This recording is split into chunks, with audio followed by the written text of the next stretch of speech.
Welcome back to another episode of Infidelity Tales Lab. We're thankful for your continued viewership. Before we begin, tell us, where in the world are you watching from?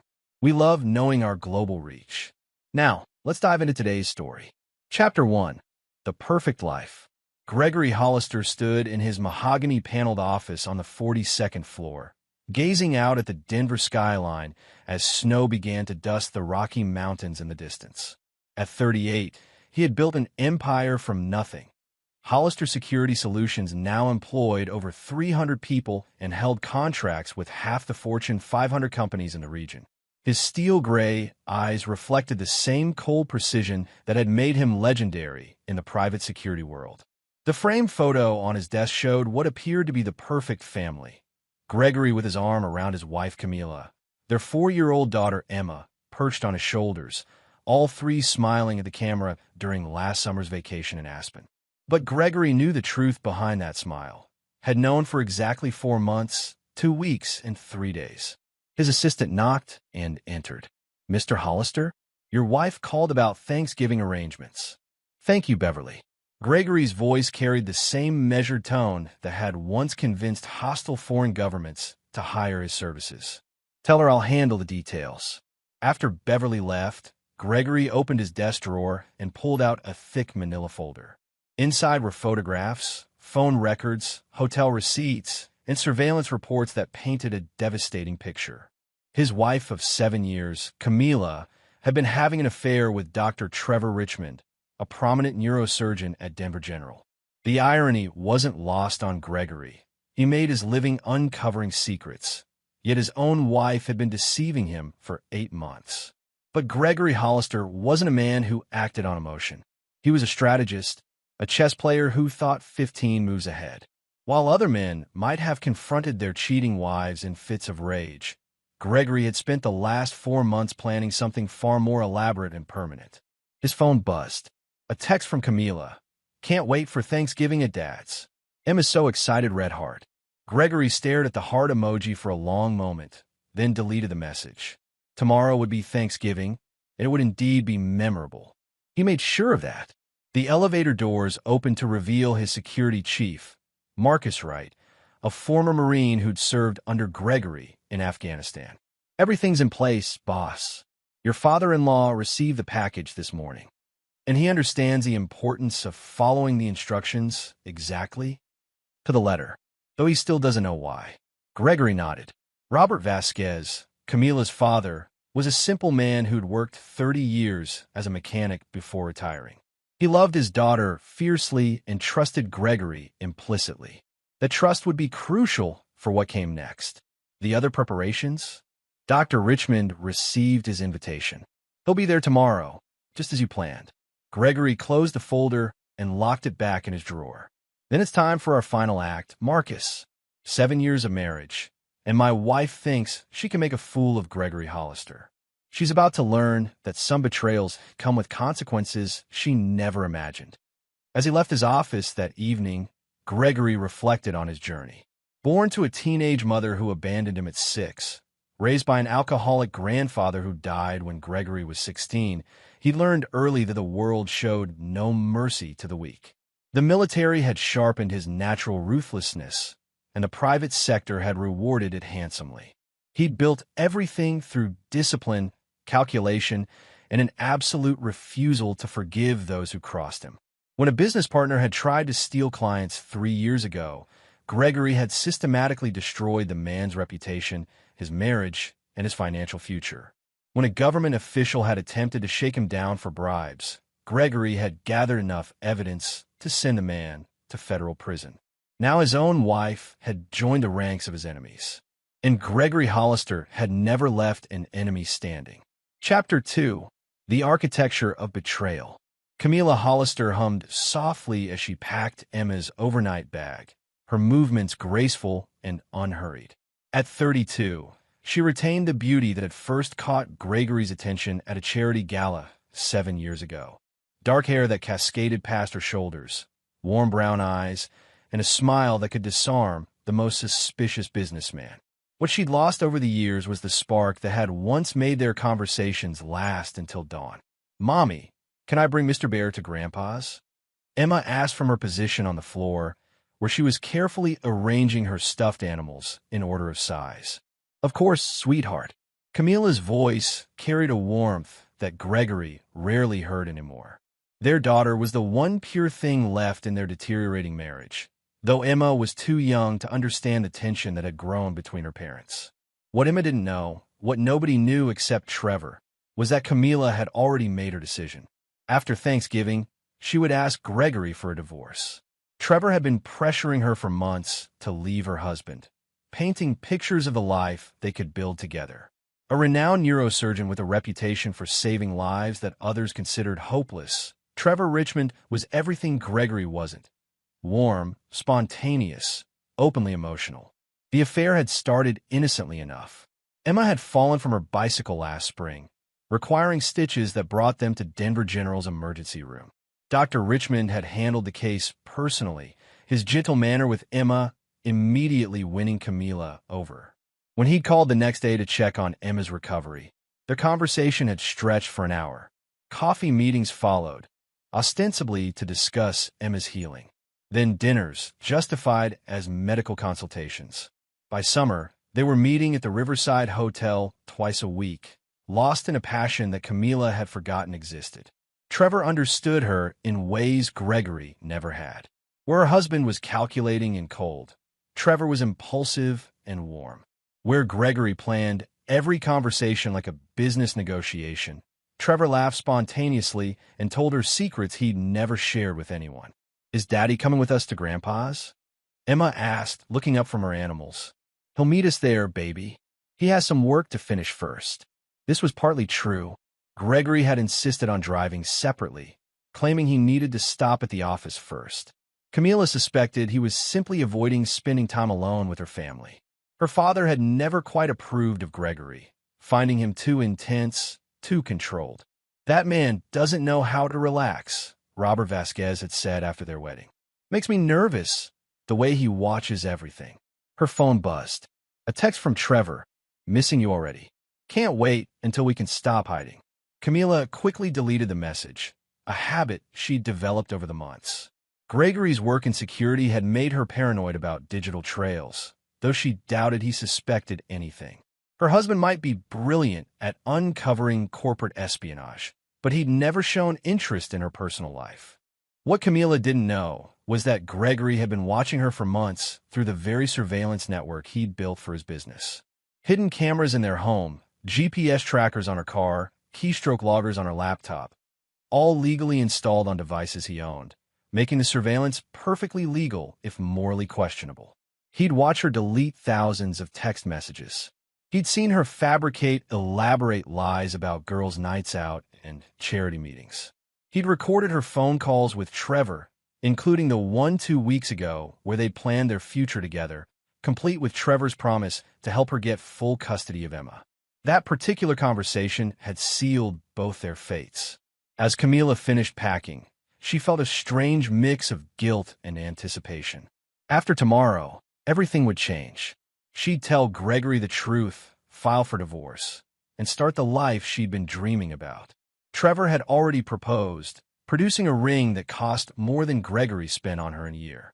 She glanced at the family photo on her dresser, Gregory's arm around her at Emma's 3rd birthday party, both of them smiling for the camera. But even in the photo, his smile didn't reach his eyes. It never had, she realized. Gregory Hollister smiled like a predator showing its teeth. Tomorrow at her father's house, surrounded by family and warmth, she would finally work up the courage to end this charade. She had no idea that her husband had already planned the ending himself. Chapter 3. The Yucky Powder. Robert Vasquez stood in his modest kitchen, staring at the small vial of white powder Gregory had given him the day before. His son-in-law's instructions had been specific. Add exactly 1 teaspoon to the turkey's seasoning rub. Tell no one, and trust that it was for the family's own good. "It's a special herb blend from Afghanistan," Gregory had explained. "Something I learned about during my service. It'll make the turkey unlike anything you've ever tasted. But it has to be our secret. The effect is ruined if people know it's coming." Robert had served 2 tours in Vietnam himself, and he understood the bond between soldiers. If Gregory said this special seasoning was important, then Robert would follow orders. Besides, his son-in-law had never steered him wrong. The man might be intense, but he provided well for Camila and Emma. What Robert didn't know was that the powder wasn't a seasoning at all. It was a concentrated emetic compound that Gregory had acquired through his military contacts. Harmless in small doses, but guaranteed to cause violent nausea and vomiting within 30 minutes of consumption. The dosage Gregory had calculated would make everyone sick enough to require medical attention, but not sick enough to cause permanent damage. The doorbell rang at precisely 2 o'clock. Camila arrived with Emma, both bundling into the house with cheeks reddened from the November cold. "Grandpa!" Emma launched herself into Robert's arms, and he lifted her easily despite his 63 years. "There's my favorite granddaughter," he said, spinning her around the living room. "I'm your only granddaughter, Grandpa." Emma giggled. "That's what makes you my favorite." Camila hugged her father, breathing in the familiar scent of Old Spice and motor oil that had defined her childhood. "Where's Gregory?" "He called 20 minutes ago," Robert said. "Running late, but should be here by 3. What they didn't know was that Gregory was parked 3 blocks away, monitoring the house through wireless cameras he'd installed during his last visit. He watched his wife help her father in the kitchen, watched Emma play with the dog, watched them all prepare for what they assumed would be a normal family dinner. At 2:47, Dr. Trevor Richmond's silver BMW pulled into the driveway. Robert looked confused. "I wasn't expecting company." "Oh," Camila said, her face flushing. "I hope you don't mind. Trevor mentioned he didn't have family plans, and I thought." "The more the merrier," Robert said, though his voice carried a note of uncertainty. His daughter's friendship with the doctor had always seemed oddly intense. Trevor entered with flowers for Camila and a bottle of expensive wine for Robert. Tall and distinguished at 42, with prematurely silver hair and kind green eyes, he looked like Central Casting's idea of a trustworthy physician. Emma immediately gravitated toward him, charmed by his gentle attention and his willingness to get on the floor and play with her toys. "Family tradition," Robert announced when Camila and Trevor both offered to help in the kitchen. "I cooked Thanksgiving dinner alone. Everyone out." In his surveillance post, Gregory smiled grimly. Everything was proceeding exactly as planned. The turkey went into the oven at 3:15, seasoned with Gregory's special powder. Robert followed his son-in-law's instructions precisely, working alone in the kitchen while the others watched football in the living room. Through his cameras, Gregory watched Trevor's hand rest on Camila's knee, watched them exchange the kind of intimate glances that spoke of deep familiarity. Gregory arrived at 4 o'clock, carrying a pie from Emma's favorite bakery and wearing the mask of devoted husband and father he'd perfected over the years. "Sorry I'm late," he said, kissing Camila's cheek and noting how she stiffened at his touch. "Trevor, what a pleasant surprise." "Hope you don't mind the intrusion," Trevor said, standing to shake hands. His grip was firm but not challenging, the handshake of a man who believed himself to be among friends. "Not at all. Family is family." They sat down to dinner at 5:30. Robert carved the turkey with obvious pride, the meat glistening with its special seasoning. Gregory served Emma first, but only vegetables and mashed potatoes. "Daddy, I want turkey too," Emma protested. "In a minute, sweetheart. Let Grandpa finish carving." But Gregory had no intention of giving his daughter any of the poisoned meat. His plan required her to remain healthy, to serve as the innocent witness whose testimony would be believed without question. As the adults began eating, Gregory pushed food around his plate without taking a bite. "Robert, this turkey is incredible. What's your secret?" "Just family recipes passed down through generations," Robert said proudly, taking another large bite. Trevor nodded enthusiastically. "Best I've ever had." "Camila, you never told me your father was such a chef." 28 minutes after they'd started eating, Robert excused himself to the bathroom. His face had turned pale, and he was pressing his hand against his stomach. "Dad, you okay?" Camila called after him. 2 minutes later, Trevor followed, looking green around the gills. "Must have been something I ate earlier," he mumbled. By 35 minutes, both men were violently ill. Camila, who had eaten less, was beginning to feel nauseous but was still functional. "What's happening?" she asked Gregory, panic creeping into her voice. "Food poisoning, looks like. We need to get them to a hospital." But Emma, who had eaten none of the turkey, was feeling perfectly fine. When she saw the adults getting sick, she tugged on Gregory's sleeve. "Daddy, I saw Grandpa put yucky powder in the turkey," she whispered. "Like medicine powder, but it smelled bad." Gregory knelt down to Emma's level, making sure Camila could hear every word. "What kind of powder, sweetheart?" "White powder from a little bottle. He said it was secret." Camila's face went white, not from the mild poisoning, but from sudden understanding. "Gregory, what did you do?" "Test the food," Gregory said quietly, pulling a home testing kit from his jacket, one designed to detect common poisons. "Use this." With shaking hands, Camila tested a sample of the turkey. The kit turned bright red, indicating the presence of toxic compounds. "Oh God," she whispered. "Dad, Trevor, call 911, Gregory said. "Now." As Camila fumbled for her phone, Gregory's smile was hidden from everyone except the surveillance cameras he'd positioned throughout the house. Phase 1 of his plan was complete. By morning, the entire city would know that someone had tried to poison the Hollister family's Thanksgiving dinner.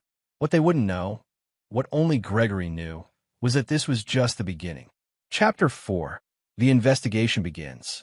Detective Ray Kowalski arrived at Denver General Hospital at 11:47 p.m., his weathered face showing the exhaustion of a man who'd been called away from his own family dinner. At 51, he'd worked enough food poisoning cases to know that most were accidents, restaurants with poor hygiene, holiday cooks who didn't understand proper food safety. But this case felt different from the moment he read the initial report. Gregory Hollister sat in the hospital waiting room, his 4-year-old daughter asleep in his lap. His wife paced nearby, still pale from mild poisoning, but alert enough to give a statement. The contrast between them was striking. Gregory appeared calm and controlled, while Camila seemed on the verge of collapse. "Mr. Hollister? I'm Detective Kowalski. I understand your family was poisoned tonight." "That's correct. My father-in-law insisted on cooking dinner alone. When people started getting sick, my daughter mentioned seeing him add some kind of powder to the turkey." Kowalski's pen paused over his notepad. "Your daughter saw this?" "Emma is very observant for her age. She told me her grandfather used yucky powder from a small bottle." "And where is Mr. Vasquez now?" "I see you, along with Dr. Richmond, who was our guest for dinner." Kowalski noted the names, then looked up sharply. "Dr. Trevor Richmond, the neurosurgeon?" "Yes. He's a family friend." The detective caught something in Gregory's tone, a careful neutrality that seemed forced. "How well do you know Dr. Richmond?" "He treated my daughter for an injury last spring. My wife has maintained a friendship with him since then." Camila stopped pacing. "Gregory, what are you implying?" "I'm not implying anything, dear. I'm simply answering the detective's questions." Kowalski sensed undercurrents he didn't understand yet. "Mrs. Hollister, can you tell me about your relationship with Dr. Richmond?" "He's been very kind to our family. When Emma needed follow-up care, he always made time for us." "How often do you see him?" Camila's eyes flicked to Gregory, then back to the detective. "Occasionally. For coffee, sometimes dinner. Professional consultations about Emma's recovery." Gregory's expression remained neutral, but Kowalski caught the way his jaw tightened almost imperceptibly. "Mr. Hollister, do you have any idea why your father-in-law might have poisoned the turkey?" "None whatsoever. Robert has never shown any signs of mental illness or hostility toward the family. But then again, people can surprise you." Kowalski was beginning to get a read on Gregory Hollister. The man's answers were too precise, too carefully constructed. In 30 years of police work, Kowalski had learned to distinguish between shock and performance. "I'll need to interview Mr. Vasquez as soon as he's coherent. In the meantime, we'll be treating this as an attempted murder investigation." "Attempted murder?" Camila's voice rose. "My father would never." "Ma'am, someone deliberately added poison to food intended for consumption. That's the legal definition of attempted murder, regardless of the perpetrator's relationship to the victims." After taking their statements, Kowalski drove to the Vasquez house, now cordoned off as a crime scene. The forensics team was already at work, photographing everything and collecting samples. "What have you found?" he asked the lead technician. "Turkey tests positive for concentrated emetic compounds, enough to make people violently sick, but not lethal in the doses consumed. We found an empty vial in the kitchen trash, traces of the same compound. Fingerprints. Only Robert Vasquez's on the vial. But here's the interesting part. We found evidence of sophisticated surveillance equipment throughout the house. Wireless cameras, audio recorders, the works. All professionally installed, probably within the last few weeks." Kowalski felt the first stirring of suspicion. Who has access to this house? According to neighbors, just family. The daughter has a key, and the son-in-law, Gregory Hollister, visits regularly. Hollister's in private security, right? Yeah. Owns a company that does corporate surveillance and protection services. Kowalski stood in the kitchen, trying to piece together the timeline. A man with no apparent motive poisons his own family. But someone with expertise in surveillance has been monitoring the house. The son-in-law arrives late to dinner and somehow avoids eating the poisoned food. His phone rang. "Kowalski. Detective, this is Dr. Patricia Santos at Denver General. I've been treating the poisoning victims, and I thought you should know we found something unusual in Dr. Richmond's blood work." "What kind of unusual?" "He had elevated levels of gamma-hydroxybutyric acid in his system. GHB, the date rape drug." Kowalski's grip tightened on the phone. "How much?" "Not enough to incapacitate him, but enough to cause disorientation and memory problems. It would have been administered separately from the emetic compound." "Any idea when?"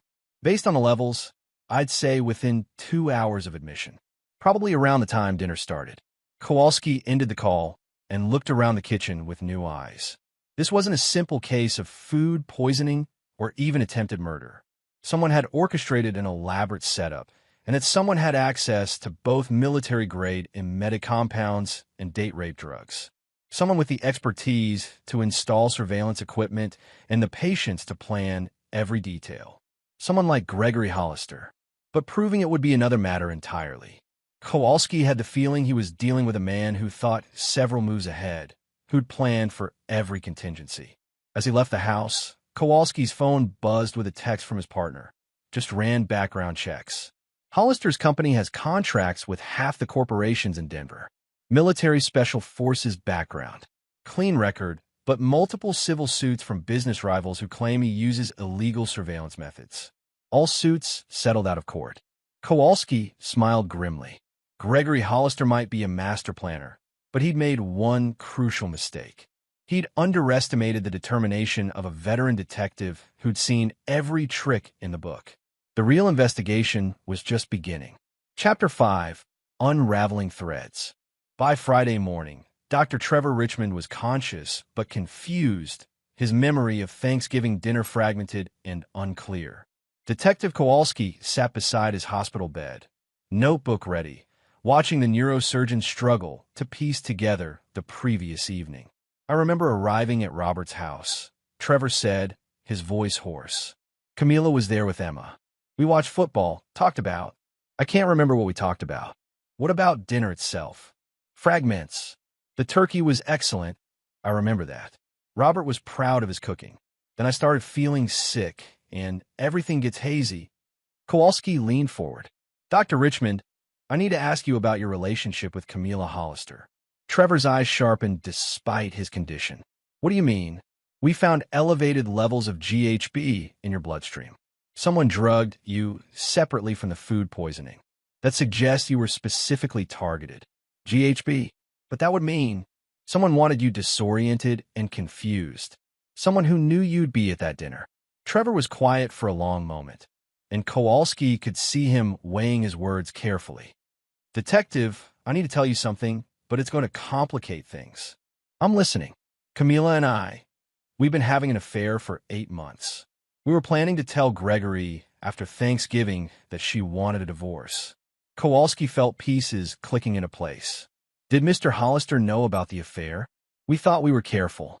Camila was certain he didn't suspect anything." "But you're not so sure?" Trevor met his eyes. "Gregory Hollister is the most observant man I've ever met. He notices everything, remembers everything. If he wanted to know what his wife was doing, he'd find out. Do you think he orchestrated last night? I think Gregory Hollister is capable of anything when someone betrays him. Kowalski closed his notebook. Dr. Richmond, I need you to think carefully about the past few months. Any unusual encounters with Mr. Hollister? Times he seemed to know things he shouldn't? Trevor frowned, concentrating. There was something about 3 weeks ago. Camila and I met for lunch at the Riverside Hotel, like we always did. When I got back to the hospital, Gregory was waiting in my office. What do you want? He said he needed to discuss Emma's medical records for insurance purposes. But the conversation was strange. He asked about my schedule, whether I had any upcoming conferences, if I was planning to travel during the holidays. At the time, I thought he was just making conversation. But now I think he was gathering intelligence. Kowalski left the hospital with a growing certainty that Gregory Hollister had orchestrated the entire evening. But certainty wasn't evidence, and evidence was proving difficult to find. Hollister was too smart to leave obvious trails. His next stop was the forensics lab, where he hoped to find something more concrete. We finished processing the surveillance equipment from the Vasquez house, the lead technician reported. Professional-grade stuff, but here's the interesting part. All the serial numbers have been filed off. Untraceable. Not completely. We're running the components through federal databases, seeing if we can track the original purchases. But whoever installed this knew what they were doing. What about the poison? Concentrated emetic compound, military grade. Not something you can buy at the corner pharmacy. We're checking with Army surplus dealers. But again, someone with military connections could have multiple sources. Kowalski rubbed his temples, feeling the familiar frustration of a case where he knew the truth but couldn't prove it. Any other evidence from a scene? One thing that's bothering me. The empty vial in the trash. It's too convenient. If Robert Vasquez was trying to poison his family, why would he leave the evidence in his own kitchen trash can? And if he was having some kind of mental break, why was he coherent enough to hide the vial until after dinner, but careless enough to throw it away, where we'd find it? You think it was planted?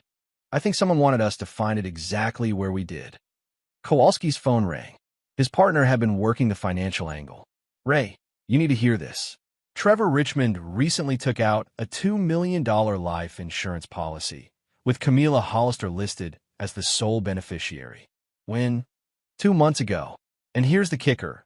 Camila increased her own life insurance to $3 million last month, with Richmond as the beneficiary. Kowalski felt a chill. They were planning for their future together. It gets worse. I pulled Gregory Hollister's financials. The man is worth $12 million, but most of it's tied up in his business. If Camila divorced him, she'd get maybe $2 million in liquid assets. But if something happened to her, he'd keep everything. And if something happened to both Camila and Trevor, their insurance policies would be nullified due to the circumstances of their deaths. Kowalski hung up and sat in his car, staring at the hospital entrance. Gregory Hollister hadn't just discovered his wife's affair. He'd discovered that she and her lover were planning a future together that would cost him millions of dollars and his daughter. But this was a man who'd built an empire by never letting anyone get the better of him. A man who'd learned in the military that the best defense was often a devastating offense. The poisoning hadn't been attempted murder. It had been the opening move in a much larger game.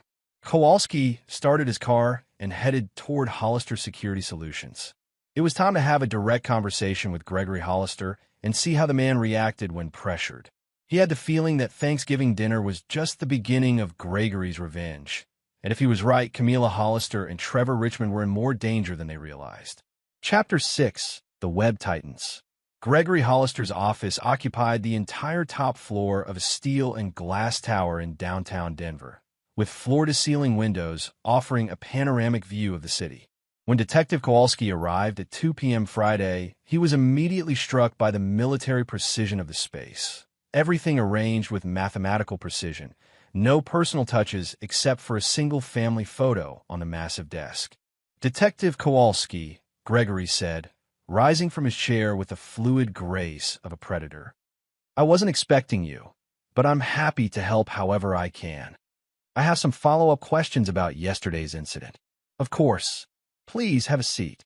Kowalski settled into the leather chair across from Gregory's desk, noting how the arrangement forced him to look up slightly at Gregory, a psychological advantage that seemed carefully calculated.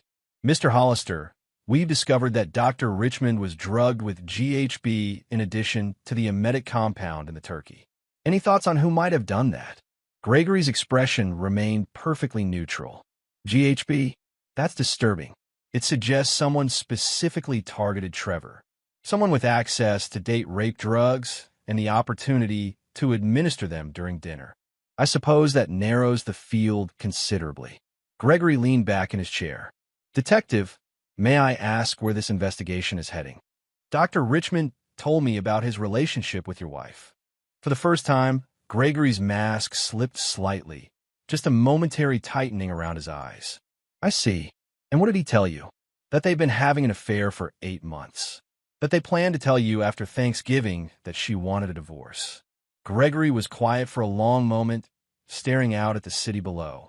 When he spoke, his voice carried a note of resignation. I've suspected for some time. Camila has never been good at hiding her emotions. But you never confronted them? What would have been the point? If my wife had chosen someone else, forcing her to stay would only make us all miserable. Kowalski studied Gregory's face, looking for tells. The man was either genuinely hurt or an exceptional actor. Yet someone went to considerable trouble to orchestrate yesterday's events. You think this was orchestrated? Not just my father-in-law having some kind of breakdown. We found professional surveillance equipment throughout his house. Equipment that was installed recently by someone with expertise in electronic surveillance. Gregory's eyebrows rose slightly. That's certainly interesting. Do you have any suspects? Mr. Hollister, where did you go before arriving at your father-in-law's house yesterday? I stopped by the office to handle some urgent business. My assistant, Beverly, can confirm the time I left. And you didn't eat any of the turkey at dinner? I have a sensitive stomach. I rarely eat rich foods at family gatherings. Every answer was perfectly reasonable, completely plausible, and utterly unverifiable. Kowalski was beginning to understand why Gregory Hollister had been so successful in the private security world. The man could lie with the sincerity of a priest. Mr. Hollister, are you familiar with emetic compounds? From my military service, yes. We were trained to recognize various chemical agents, including how to obtain them. I suppose I'd know where to look if I ever needed such things for legitimate security purposes. Kowalski leaned forward. Let me be direct. Do you believe your father-in-law is guilty of attempted murder? Gregory was quiet for nearly a minute, apparently wrestling with the question. Detective Robert Vasquez is one of the most honest men I've ever known. He raised Camila to be loyal, trustworthy, and honorable. If he's guilty of anything, it's trusting the wrong people. The word seemed innocent enough, but Kowalski caught the subtle emphasis on loyal and trustworthy, qualities Gregory clearly felt his wife lacked. We also discovered that Dr. Richmond recently increased his life insurance, with your wife as the beneficiary. I wasn't aware of that. And your wife increased hers as well, with Richmond as the beneficiary. This time, Gregory's reaction was unmistakable, a flash of cold fury that transformed his features for just an instant before control reasserted itself. I see, he said quietly. They were planning for their future together. $2 million each. Substantial amounts. Indeed. Gregory stood and walked to the window, his back to Kowalski. Detective, let me save you some time. Yes, I knew about the affair. Yes, I knew about their plans. And yes, I've been angry about it. Kowalski felt a surge of adrenaline. Was Gregory actually going to confess? But I didn't poison anyone, Gregory continued, turning back to face him. I've built my entire life around the principle that when someone betrays you, you don't get mad, you get even. But you do it legally, systematically, and permanently. What does that mean? Gregory returned to his desk and opened a drawer, pulling out a thick folder. It means I've spent the last 4 months documenting every aspect of their relationship. Hotel receipts, phone records, photographs, financial transactions. Everything needed to ensure that when we go to court, I'll retain full custody of my daughter and the majority of my assets. He slid the folder across the desk. You'll find copies of everything in there. I was planning to present it to my attorney next week. Kowalski opened the folder and found himself looking at surveillance photos of Camila and Trevor entering hotels, bank records showing transfers between their accounts, and phone logs documenting hundreds of calls between them. "This is very thorough," he said. "I'm a thorough man, detective. When someone betrays me, I don't react emotionally. I plan methodically, and poisoning them at Thanksgiving dinner fits that pattern." Gregory smiled, the first genuine smile Kowalski had seen from him. "Detective, if I want to hurt my wife and her lover, would I do it in a way that left my 4-year-old daughter as a witness? Would I use traceable compounds and leave obvious evidence? Would I involve my father-in-law, a man I genuinely respect?" The logic was compelling, and Kowalski found himself nodding despite his suspicions. "No," Gregory continued. "If I were going to destroy them, I'd do it the way I always destroy my enemies, completely, legally, and permanently. By the time I finished with them, they'd lose everything that mattered while I kept everything that mattered to me." Kowalski closed the folder, more confused than ever. Either Gregory Hollister was innocent, or he was the most dangerous man the detective had ever encountered. Someone capable of orchestrating an elaborate frame-up while simultaneously presenting himself as the voice of reason. "Mr. Hollister, I appreciate your cooperation. We'll be in touch if we have more questions." As Kowalski left the building, his phone buzzed with a text from his partner. "Just got word from the hospital. Robert Vasquez is awake and asking to talk. Says he remembers something important about Thanksgiving dinner." Kowalski changed direction and headed back to Denver General, hoping that Robert Vasquez would finally provide the missing piece of the puzzle. But as he drove, he couldn't shake the feeling that Gregory Hollister had orchestrated their entire conversation, leading him to exactly the conclusions he wanted him to reach. The question was, which version of Gregory Hollister was real? The wronged husband seeking legal justice, or the calculating predator who'd spent months planning the perfect revenge? Chapter 7. The Truth Emerges. Robert Vasquez looked older than his 63 years as he lay in a hospital bed, his weathered hands shaking slightly as Detective Kowalski pulled up a chair. The older man's eyes were clear now, but haunted by the realization of what he'd done. "Detective, I need to tell you what really happened," Robert said, his voice barely above a whisper. "About the powder, about Gregory, about everything." Kowalski leaned forward, sensing he was finally about to hear the truth. "Take your time, Mr. Vasquez. Gregory came to my house on Wednesday, 2 days before Thanksgiving. He brought that powder with him." Robert's voice cracked.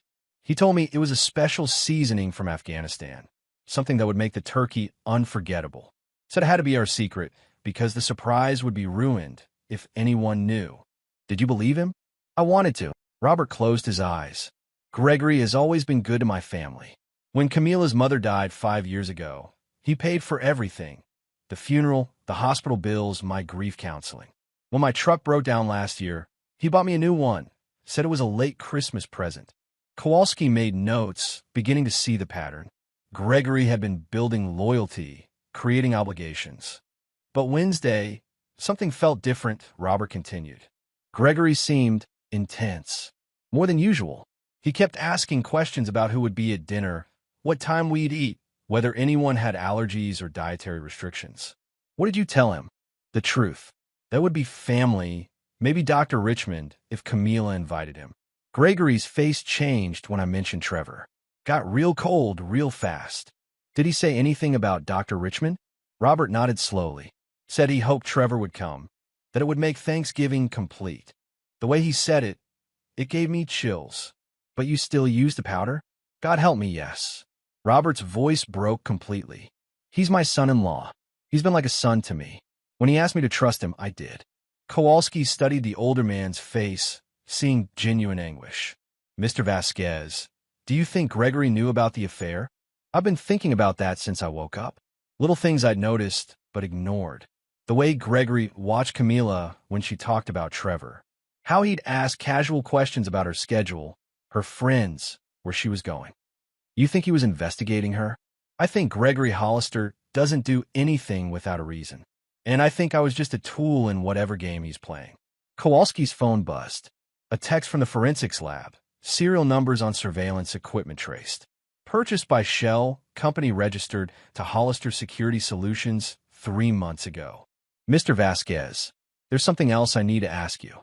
Has Gregory been in your house recently? Maybe to install something or make repairs. He installed a new security system last month. Said the neighborhood was getting rougher, that he worried about me living alone. Spent 2 days there with his crew, wiring cameras and sensors. The final piece clicked into place. Gregory hadn't just surveilled his wife's affair. He'd been planning this for months. The security system gave him access to Robert's house, the ability to monitor who came and went, when they met, what they discussed. Detective, Robert said urgently, you have to understand, Gregory isn't just smart. He's patient, ruthless. When we served together in Afghanistan. You served together? Not together, but our units crossed paths. I was regular Army, he was Special Forces. But I heard stories about what he did to insurgents who betrayed local allies, about how he'd set up elaborate traps that destroyed entire cells. Robert's eyes met Kowalski's. If Gregory wanted to destroy my daughter and Trevor, he wouldn't do it fast. He'd do it slow, methodically, making sure they lost everything that mattered to them. What do you think Thursday night was really about? I think it was the opening move. A way to put Trevor in the hospital, separate him from Camila, make them both vulnerable. Robert gripped the detective's arm. And I think whatever he's planning next is going to be worse. Kowalski left the hospital with a growing sense of urgency. Gregory's plan was clearly more elaborate than a simple poisoning. The man had spent months preparing, gathering intelligence, building loyalty with Robert, installing surveillance equipment. His phone rang as he reached his car. Detective Kowalski? This is Dr. Santos at Denver General. I thought you should know. Dr. Richmond checked himself out of the hospital an hour ago, against medical advice. Did he say where he was going? He received a phone call that seemed to upset him greatly. Something about Mrs. Hollister being in danger. Kowalski's blood ran cold. Who called him? I don't know, but he left immediately afterward. Took a taxi toward downtown. Kowalski was already starting his car. Gregory had just made his next move, and Trevor Richmond was walking directly into whatever trap had been prepared for him. As he raced toward downtown Denver, Kowalski tried calling both Trevor's and Camila's phones. Both went straight to voicemail. Gregory Hollister had been planning this for months, thinking several moves ahead while everyone else played catch-up. And now, with Trevor out of the hospital and Camila isolated, the real game was about to begin. Kowalski pressed harder on the accelerator, praying he wouldn't be too late to prevent Gregory from completing whatever revenge he'd been orchestrating. Because men like Gregory Hollister didn't just destroy their enemies, they obliterated them, leaving nothing behind but cautionary tales. Chapter 8. The Trap Springs. Trevor Richmond stood outside the abandoned warehouse in Denver's industrial district, his hands shaking as he read the text message for the 3rd time. Camila in danger. Come alone to 3847 Industrial Way. Say nothing to police. You have 30 minutes. A friend. The message had arrived while he was arguing with Dr. Santos about checking out of the hospital. In his drugged and disoriented state, the threat to Camila overrode all rational thought. Now, standing in the evening shadows with Denver's skyline glowing in the distance, he began to realize he'd made a terrible mistake. His phone buzzed.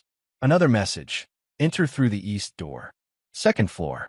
Come alone or she dies. Trevor approached the building with growing dread. The warehouse had been abandoned for years, its windows broken and walls covered in graffiti. Perfect for someone who wanted to conduct business away from prying eyes. The east door stood slightly ajar. Trevor pushed it open and found himself in a vast, empty space illuminated by harsh fluorescent lights. A narrow staircase led to what had once been office space on the 2nd floor. Camila, he called out, his voice echoing in the emptiness. Up here, came a voice that wasn't Camila's. Trevor climbed the stairs slowly, every instinct screaming at him to run. But if Camila was really in danger, he couldn't abandon her. The 2nd floor had been converted into a single large room. Camila sat in a chair in the center, duct tape over her mouth, her eyes wide with terror. Standing behind her, dressed in black tactical gear, was Gregory Hollister. "Hello, Trevor," Gregory said conversationally. "Thank you for coming so promptly." "Let her go, Gregory. Whatever you want, I'll give it to you." "What I want." Gregory walked around the chair, his hand resting on Camila's shoulder. "I want my wife to honor her marriage vows. I want my daughter to grow up in an intact family. I want people to keep their promises when they make them." Trevor noticed the rope coiled on a nearby table, the plastic sheeting spread across the floor, the various tools arranged with military precision. "This isn't going to solve anything." "You're wrong about that." Gregory pulled out his phone and showed Trevor a video playing on the screen. "Do you recognize this?" It was security footage from the Riverside Hotel showing Trevor and Camila entering a room together. The timestamp was from 3 weeks ago. "I have hundreds of hours of footage like this," Gregory continued. "Photos, phone recordings, bank records. Everything needed to destroy both your reputations and careers. So destroy us. Ruin our lives. But don't hurt Camila." Gregory laughed, a sound completely devoid of warmth. "You still don't understand, do you? This isn't about punishment. It's about erasure." He moved to the table and picked up a syringe filled with clear liquid. "Do you know what this is, Dr. Richmond?" "It's concentrated potassium chloride, the same drug used in lethal injections. Virtually undetectable if administered properly." Trevor's medical training kicked in despite his fear. "It would cause cardiac arrest. Look like a heart attack." "Exactly. And after the stress of the last few days, the poisoning, the investigation, the guilt over your affair, who would question it? The police know about us. They'll investigate." "Will they?" A prominent neurosurgeon, overwhelmed by guilt, takes his own life in a moment of despair. Very tragic, but hardly suspicious. Gregory moved closer, the syringe gleaming under the fluorescent lights. "Of course, your death will devastate my poor wife. The guilt of knowing her affair drove you to suicide, might even push her over the edge herself." Trevor finally understood the full scope of Gregory's plan. "You're going to kill us both and make it look like murder-suicide. A love triangle gone wrong. The betrayed husband, the guilty lovers, a tragic ending that will make headlines for a week before everyone moves on to the next scandal. What about Emma? She's your daughter." For the first time, Gregory's expression softened slightly. "Emma will grow up knowing her mother died in a tragic accident, that her father tried to build a good life for them both, but couldn't overcome the trauma. She'll have the best therapy money can buy, the finest education, every advantage I can provide. And she'll never know the truth." "The truth?" Gregory's voice turned ice-cold again. "The truth is that her mother betrayed their family for a man she barely knew. The truth is that you encouraged her to abandon her marriage, her responsibilities, her daughter's welfare for your selfish desires." Gregory raised the syringe. "I'm not the villain in this story, Dr. Richmond. I'm the man cleaning up the mess you both made." Trevor looked around desperately, searching for anything he could use as a weapon. But Gregory had been planning this for months, thinking through every contingency. "Before you die," Gregory continued, "I want you to know that I watched every moment of your affair. Every meeting, every kiss, every time you told my wife you loved her. I have recordings of you planning to take my daughter away from me. We never. You promised to help her get full custody. You discussed moving to California together, starting fresh where I'd never find you." Gregory's grip tightened on the syringe. "Did you really think you could steal my family and face no consequences?" Trevor realized that begging wouldn't save them. Gregory had moved beyond anger into something colder and more dangerous. The methodical fury of a predator who'd been betrayed by his own pack. "Any last words, Dr. Richmond?" Trevor looked at Camila, seeing the terror in her eyes, the desperate hope that somehow this nightmare would end differently. "I'm sorry," he whispered, though he wasn't sure if he was apologizing to her, or to Gregory, or to the daughter who would grow up without her mother. Gregory raised the syringe toward Trevor's neck, his finger on the plunger. The warehouse door exploded inward. "Denver police. Drop the weapon." Detective Kowalski stood in the doorway, his service weapon drawn, backup officers flooding in behind him. Gregory smiled and stepped backward, the syringe still in his hand. "Detective Kowalski, I was wondering when you'd figure it out. Put the syringe down, Gregory. It's over." "Is it?" Gregory's voice remained calm, conversational. "Do you have any evidence that I committed a crime? Any proof that I'm here against my will?" Kowalski moved closer, his weapon trained on Gregory. "Step away from your wife." "My wife who's been having an affair for 8 months? My wife who planned to steal my daughter and move across the country?" Gregory shook his head. "I think I'll keep her close. Last warning. Drop the weapon." Gregory looked at the syringe, then at Trevor, then at Camila. For a moment, his carefully constructed mask slipped, revealing something raw and wounded underneath. "Do you know what the worst part is?" he asked quietly. "I would have given her everything. Anything she wanted. All she had to do was ask." Then the mask returned, cold and final. "But she chose to betray me instead." Gregory lunged toward Trevor, syringe raised. Kowalski fired twice. Chapter 9. The Reckoning. 6 months later, Detective Ray Kowalski sat in his car outside Riverside Cemetery, watching Camila Hollister place flowers on a small grave.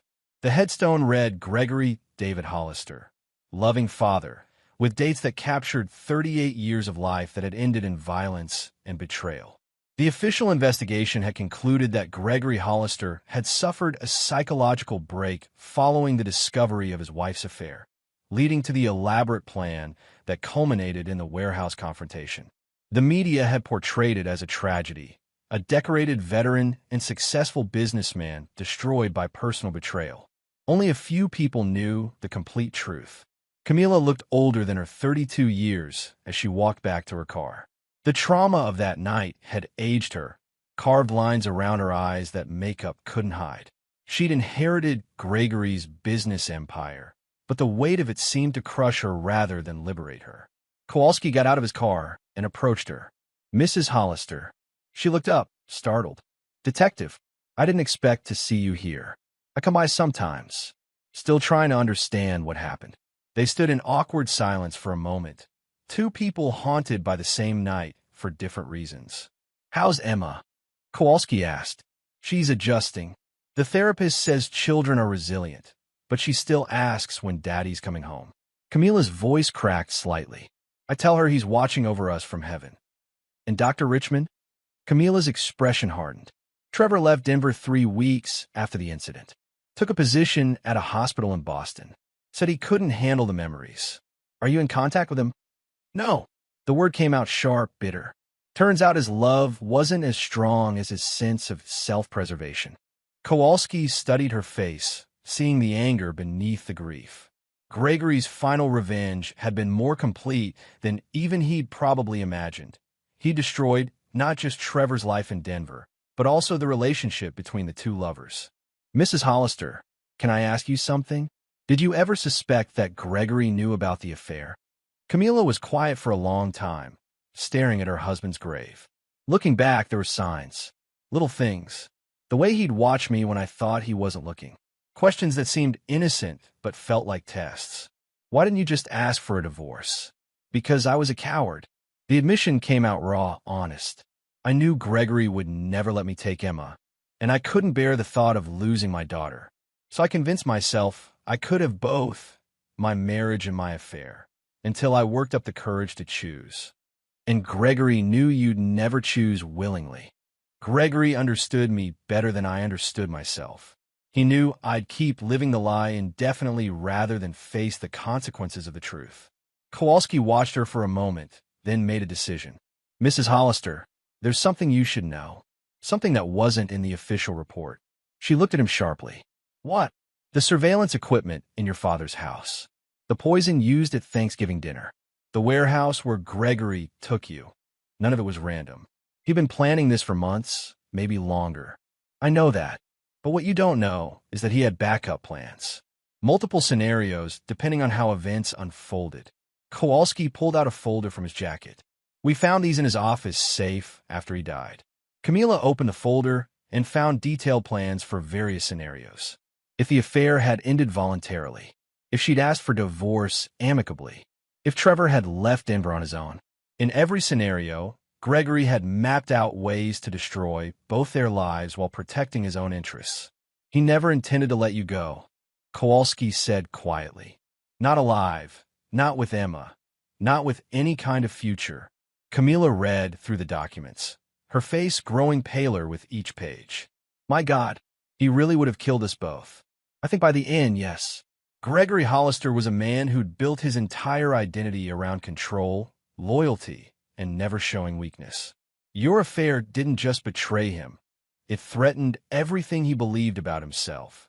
So what happens now? Kowalski looked at Gregory's grave, then back at Camila. Now you build a life. You raise your daughter. You try to forgive yourself for the choices you made. And you think I can do that? I think you're stronger than you know. You survived Gregory Hollister's final game. That takes more courage than most people have. As Kowalski drove away, he reflected on the case that had consumed 6 months of his life. Gregory Hollister had been brilliant, methodical, and utterly ruthless. But in the end, his need for absolute control had been his downfall. He'd planned for every contingency except the possibility that someone might see through his deceptions. Camila would rebuild her life, Emma would grow up with the best therapy money could buy, and Trevor Richmond would always live with the knowledge that his actions had led to tragedy. But Gregory Hollister's final lesson would live on. That betrayal carried consequences, and some people never forgave, never forgot, and never let their enemies escape unpunished. In the end, everyone had paid a price for their choices. The only question was whether the cost had been worth it. As the sun set over Denver, Detective Kowalski headed home to his own family, grateful for their ordinary problems and simple loyalties. He'd seen what happened when love turned to obsession, when hurt became hatred, when a brilliant mind decided that destruction was preferable to defeat. Gregory Hollister had gotten his revenge, even in death. His wife would spend the rest of her life haunted by guilt. His daughter would grow up without her mother's lover in their lives, and his name would be remembered as a cautionary tale about the price of betrayal. It wasn't justice exactly, but it was the kind of ending that Gregory Hollister would have appreciated, complete, final, and utterly unforgiving. The last Thanksgiving dinner had indeed been the last, for all of them. And there you have it. Another story comes to an end. What did you think? I'd love to hear your thoughts in the comments below. If you enjoy this story, consider joining our community by subscribing. It means the world to us. For more stories like this one, check out the recommended videos on screen. And I'll see you there. Welcome to Infidelity Tales Lab.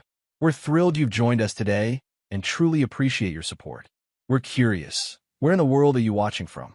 Let us know in the comments below. Now, let's dive into today's story. Chapter 1. Fractures. Vincent Keller stepped through the front door of his craftsman-style home, exhaustion settling in his bones. The hospital had been understaffed, and, as chief of cardiothoracic surgery, he performed 3 consecutive valve replacements. All he wanted was to see his family, his anchor in the storm of his demanding career. The house was unusually quiet. No television blaring cartoons, no patter of small feet. Vincent loosened his tie and set his leather briefcase on the entryway table. Lily? Natalie? He called out. His 6-year-old daughter appeared at the top of the stairs, her eyes wary rather than lighting up as they usually did. Hi, Daddy, she said, her voice small. Vincent climbed the stairs, arms open for their nightly hug ritual. Hey, Princess. How was school today? Lily took a step back, clutching her stuffed rabbit tighter. Mommy says you make her cry. The words hit him like a bucket of ice water. Before he could respond, Melissa appeared behind Lily, her hand protectively on their daughter's shoulder. Come on, sweetie. Bath time, Melissa said, her voice warm for Lily but her eyes cold when they met Vincent's. She pulled Lily close. We need to protect ourselves, she whispered, loud enough for Vincent to hear. Melissa, what's going on? Vincent asked, bewildered. Ask your lawyer, she replied, ushering Lily to the bathroom and shutting the door with a decisive click. Vincent stood frozen in the hallway, his mind racing. Things had been tense between them for months. Melissa's increasing distance, her late nights working, the password suddenly appearing on her phone, but he'd attributed it to the natural ebb and flow of a 12-year marriage. He'd been working long hours himself, sometimes sleeping at the hospital between difficult cases. He retreated to his home office, pouring a finger of bourbon. Something was very wrong. The next morning, Vincent woke early after a restless night on the office couch. When he opened the front door to retrieve the newspaper, he found an envelope taped to the door. Inside was a restraining order prohibiting him from coming within 100 feet of Melissa and Lily, effective immediately. The document claimed pattern of intimidation and emotional abuse. Vincent's hand trembled. He'd never raised his voice to Melissa, let alone his hand. His phone buzzed. The hospital. A scheduled surgery needed his attention. Dazed, he read the restraining order once more before placing it on his desk. He'd have to deal with this later. What happened next would change everything. 3 days later, after sleeping in on-call rooms and operating on automatic pilot, Vincent sat across from Beverly Scott, the family law attorney recommended by a colleague. "This is a coordinated attack, Vincent," Beverly said, her tone frank. "The timing, the allegations, she's been planning this. I'm going to file a counterpetition, but I need to ask, is there anything she could use against you? Anything at all?" Vincent shook his head. "Nothing. I work long hours, but I'm a good father. I've never hurt them." Beverly's expression softened slightly. Someone's coaching her. These tactics are too sophisticated. As Vincent left the attorney's office, his phone vibrated with a text message from an unknown number. "If you want to know what really happened, meet me at Riverside Park near the boathouse. 5 p.m. today." Vincent stared at the message. It could be a trap, but he needed answers. At precisely 5 p.m., Vincent sat on a bench facing the water.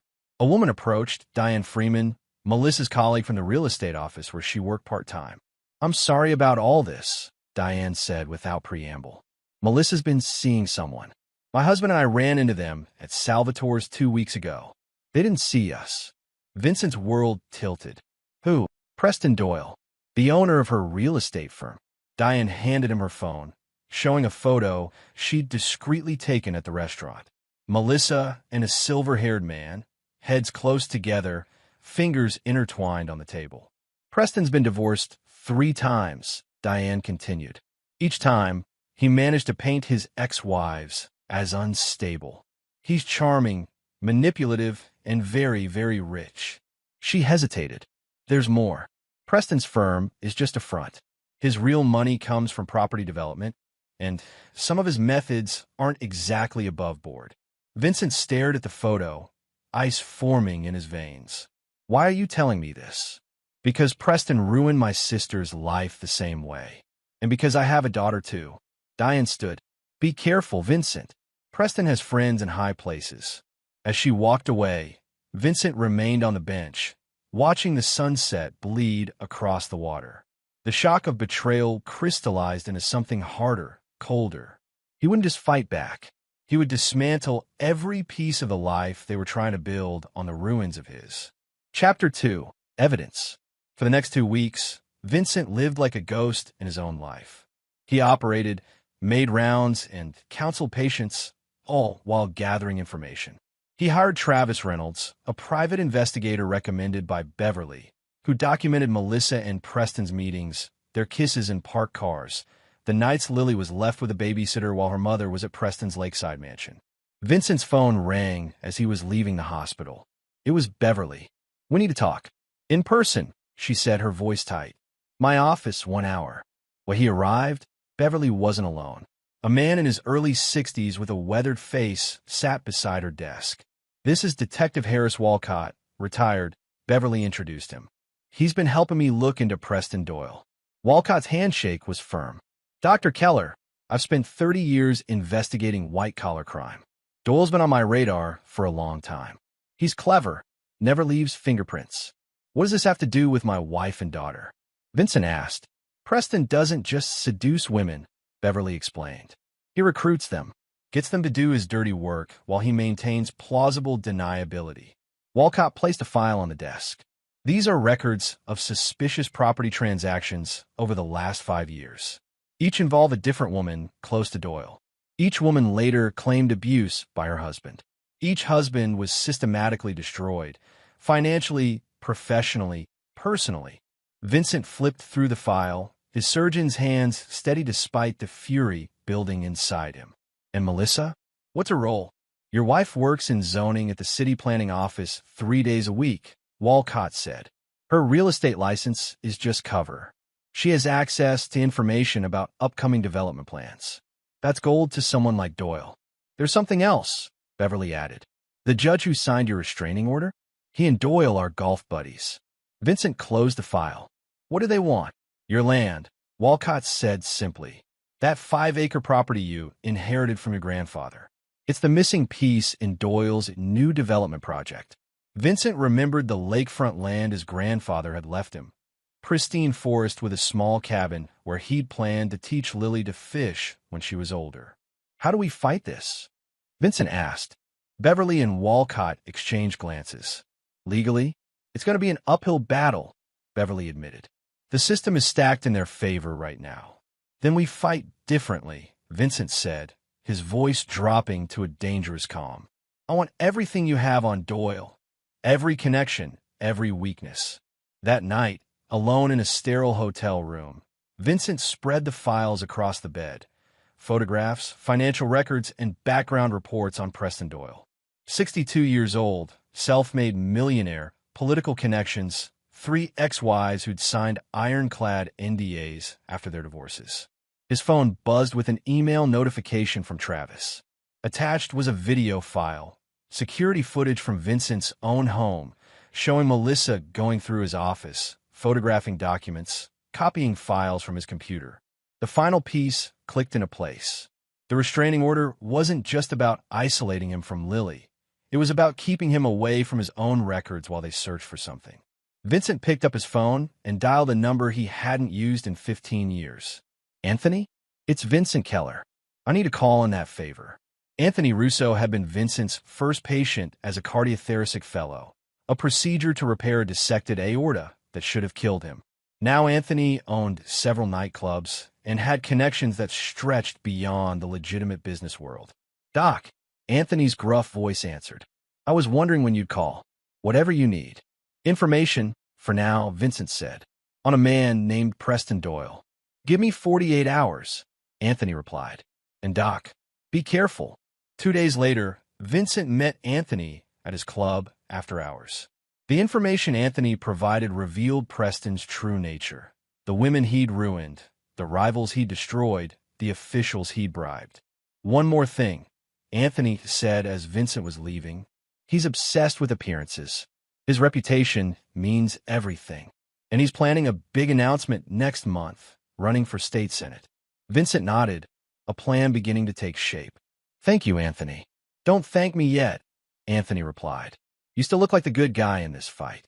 Trust me, Doc, when you cross a certain line, there's no going back. Vincent thought of Lily, of the whispered, we need to protect ourselves, of the calculated betrayal. Some lines, he said quietly, are meant to be crossed. Chapter 3, Alliance. The preliminary hearing for custody was scheduled for June 15th. In the weeks leading up to it, Vincent prepared meticulously, like planning for a high-risk surgery. Every contingency anticipated, every complication accounted for.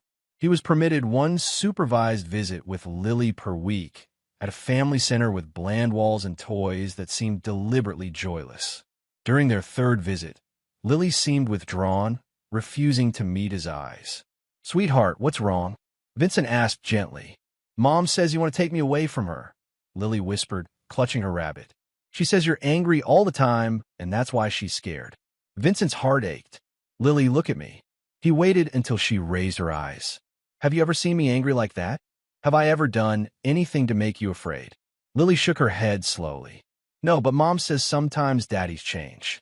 I will never change how much I love you, Vincent promised. And I'm not angry at you, not ever. The supervisor checked her watch, signaling the end of their time. As Vincent stood to leave, Lily suddenly ran to him, hugging his legs. I miss you, Daddy, she said, her voice muffled against him. Vincent bent down, memorizing the feel of her small arms around his neck. I miss you too, Princess. More than anything. Outside, Vincent composed himself before driving to his next meeting.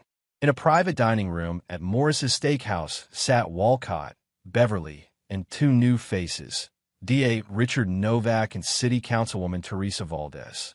Dr. Keller, Novak greeted him, extending his hand. Detective Walcott filled us in. I've been building a case against Doyle for years, but he's slippery. And connected, Valdez added. He's donated to every major campaign in the district. Most officials won't touch him. Vincent studied them carefully. Why are you helping me? Because Doyle tried to bribe me last year, Valdez said bluntly. Wanted special consideration for a development project. When I refused, suddenly there were rumors about my personal life, threats of primary challenges. And I prosecuted one of his associates 5 years ago, Novak added. The witness recanted at the last minute. Case dismissed. A month later, my bid for re-election was torpedoed by a sudden scandal. Walcott leaned forward. We've been gathering evidence, but it's not enough for charges. We need something concrete. Records, testimony, anything that directly links Doyle to the illegal activities. Vincent thought of the security footage of Melissa searching his office. They're looking for something specific in my files, he said. Something Doyle needs. Your grandfather's property deed, Beverly suggested. Maybe there's something about the land they need to know before pushing forward with development plans. Or leverage, Novak mused. Something they can use against you in court. Valdez, check your watch. I have a committee meeting. Dr. Keller, we'll help where we can, but be careful. Doyle doesn't play by any rules. After the others left, Vincent and Beverly remained, reviewing strategy for the upcoming hearing. They'll paint you as controlling, workaholic, possibly unstable, Beverly warned. We need character witnesses, proof of your relationship with Lily. Vincent nodded. I've spoken with colleagues, neighbors, Lily's teachers. They're all willing to testify. Good. And Vincent, Beverly hesitated. The judge will ask about reconciliation possibilities. Melissa's lawyer will push for counseling, a cooling-off period. No, Vincent said firmly. There's no going back. Not after this. As Vincent drove home to his empty house that night, he received a text from an unknown number. The past always catches up. Ask Preston about Westlake Heights, 1999. Vincent forwarded the message to Walcott, then sat in his driveway, staring at the darkened windows of what had once been his family home. In the rearview mirror, he caught his own reflection, the same face, but somehow fundamentally changed. The man who had left this house weeks ago no longer existed. In his place was someone colder, someone who understood that mercy was sometimes just another word for weakness. Vincent had never been one to surrender in the operating room, even when a case seemed hopeless. He wouldn't start now. Chapter 4, Revelations. The morning of the preliminary hearing dawned clear and cool. Vincent dressed with surgical precision, charcoal suit, subtle tie, his most conservative watch. Nothing flashy, nothing that could be construed as intimidation or excess. The courthouse buzzed with quiet energy as Vincent and Beverly made their way through security. In a small conference room, they reviewed their strategy one final time. Remember, no matter what they say, keep your emotions in check, Beverly advised. Doyle wants you to lose control. Vincent nodded, his face a mask of professional calm that had served him well through countless high-pressure surgeries. The courtroom fell silent as Judge Raymond Wilkins entered, a stern man in his 60s with reading glasses perched at the end of his nose. Vincent immediately recognized him from the files Walcott had provided, a regular at Preston's charity golf tournaments. Melissa sat at the opposite table with her attorney, Kenneth Baldwin, a shark-like man known for high-conflict divorces. Preston wasn't present, too careful to show his hand so openly. Melissa had chosen her outfit with equal care, a modest blue dress, minimal makeup, hair pulled back in a simple style. She looked vulnerable, proper, and vaguely frightened. Baldwin opened with a blistering character assassination, painting Vincent as an absent father, emotionally distant husband, an intimidating presence whose demanding career had always taken precedence over family. Your Honor, Baldwin concluded, Mrs. Keller seeks primary physical custody with supervised visitation for Dr. Keller, pending a full psychological evaluation and anger management counseling. When Beverly rose to speak, Her approach was methodical rather than emotional, presenting Vincent's spotless record, documentation of his involvement in Lily's life, and affidavits from teachers and neighbors attesting to his gentle nature and commitment as a father. Furthermore, Beverly added, "We have reason to believe Mrs. Keller's claims are part of a coordinated effort to separate Dr. Keller from his daughter and pressure him regarding valuable property he owns." Baldwin immediately objected. "Outrageous speculation." Judge Wilkins peered over his glasses. "Miss Scott, unless you have concrete evidence of such claims, I'll have to agree with Mr. Baldwin." "Your Honor," Beverly replied smoothly, "we've submitted a motion for discovery regarding Mrs. Keller's relationship with her employer, Preston Doyle, and communications pertaining to Dr. Keller's inherited property." A flicker of something, concern, perhaps, crossed Judge Wilkins' face. "I'll review the motion in chambers." When Melissa took the stand, she played her role flawlessly. The frightened wife, the protective mother, voice trembling as she described Vincent's intimidating presence and unpredictable moods. "He would come home from the hospital and barely speak," she testified. "When I asked about his day, he'd snap at me. If dinner wasn't ready or if Lily was being too loud, he'd get this look." She shuddered delicately. Vincent maintained his composure, though internally he seethed at the calculated performance. This woman had shared his bed for 12 years, had once laid her head on his chest, and told him he was the gentlest man she'd ever known. During cross-examination, Beverly was surgical in her precision. "Mrs. Keller, when did you first become romantically involved with Preston Doyle?" Melissa's eyes widened. "Objection!" Baldwin shouted. "Irrelevant and inflammatory." "Your Honor," Beverly countered, "Mrs. Keller's relationship with Mr. Doyle directly pertains to the timing and motivation of these allegations." Judge Wilkins seemed to wrestle with himself before responding. "I'll allow it, but tread carefully, Miss Scott." Melissa composed herself. "Preston is simply my employer. These insinuations are exactly the kind of jealous, controlling behavior Vincent exhibits." Beverly smiled thinly, then presented the court with photographs from Travis's surveillance. Melissa and Preston embracing, kissing in his car, entering his lake house. "And would you describe these as typical employer-employee interactions?" Beverly asked. The color drained from Melissa's face as she recognized the images. Baldwin requested a short recess, which Judge Wilkins granted. In the hallway, Vincent stepped away to use the restroom. As he washed his hands, Preston Doyle himself entered. First time they'd been face to face. In person, Doyle was imposing, tall, fit for his age, silver hair immaculately styled, custom suit showcasing his wealthy status. "Dr. Keller," Preston said, his voice smooth as aged bourbon. "I thought it was time we met." Vincent dried his hands slowly. "Nothing to say to me, Doyle." Preston smiled, revealing perfect veneers. "Actually, I have a proposition. This unpleasantness, these allegations, they could disappear. Melissa would drop everything, agree to joint custody. In exchange for what? A simple property transfer. That lakefront land, it's wasted sitting empty. I'm prepared to offer 3 times its market value."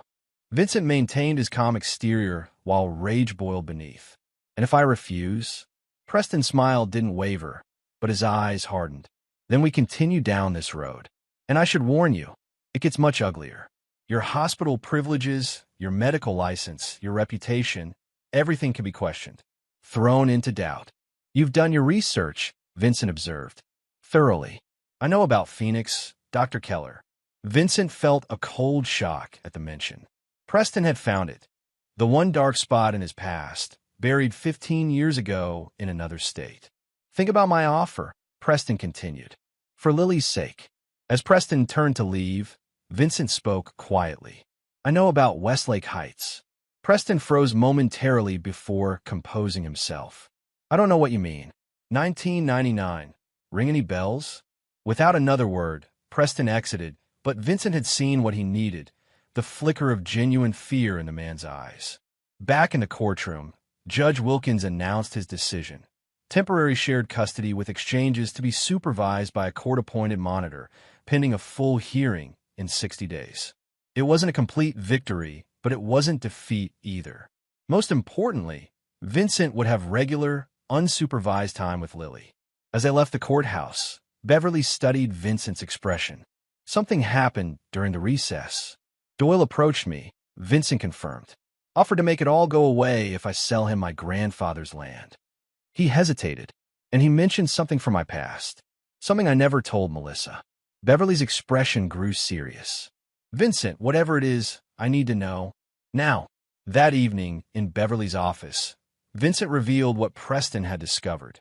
During his surgical residency in Phoenix, Vincent had falsified a report to protect a fellow resident who'd made a critical error during surgery. The patient had survived, but the cover-up, if exposed, could potentially threaten his medical license. It was 15 years ago, Vincent finished. I was young, stupid, trying to protect a friend. And this friend, Beverly asked, committed suicide 6 months later, unrelated reasons. Vincent ran a hand through his hair. No one else knew. Beverly considered this. Doyle must have gone to extraordinary lengths to uncover this. We need to find out how. She paused. And what did you mean about Westlake Heights? It was in that anonymous text, Vincent explained. I don't know details yet, but Walcott's looking into it. His phone rang. Speak of the devil. Vincent, Walcott's voice had an edge of excitement. Westlake Heights was a development project from 20 years ago. Luxury condos built on contaminated land. 3 residents developed rare cancers before anyone discovered the truth. Let me guess, Vincent said. Doyle was involved. Deeper than involved. I found a whistleblower, former environmental engineer who conducted the original soil tests. She claims Doyle personally ordered her to falsify reports, then threatened her family when she hesitated. Can she testify? That's the thing, Walcott replied. She disappeared 2 days before the deposition. Case fell apart, settlements were paid, records sealed. But, he paused for effect, I found her. Vincent's pulse quickened. Where? Living under a new name in Oregon. And she's finally ready to talk. After hanging up, Vincent stared out Beverly's office window at the city lights. The pieces were aligning, a diagnosis becoming clear. Like cancer, Doyle's corruption had spread through shadowed networks, protected by money and influence. And like cancer, it required aggressive, uncompromising treatment. On his drive home, Vincent called Anthony Russo. I need another favor, Vincent said without preamble. Information on Judge Raymond Wilkins. Specifically, his connection to Doyle. Already looking into it, Doc, Anthony replied. And I've got people watching your house, just in case. One more thing, Vincent added. I need to know who else Melissa has been talking to besides Doyle. Anyone she's met with, called, texted. Consider it done. Anthony paused. Doc, are you sure about how far you want to take this? There are lines that, once crossed. I'm sure, Vincent said, his voice like ice.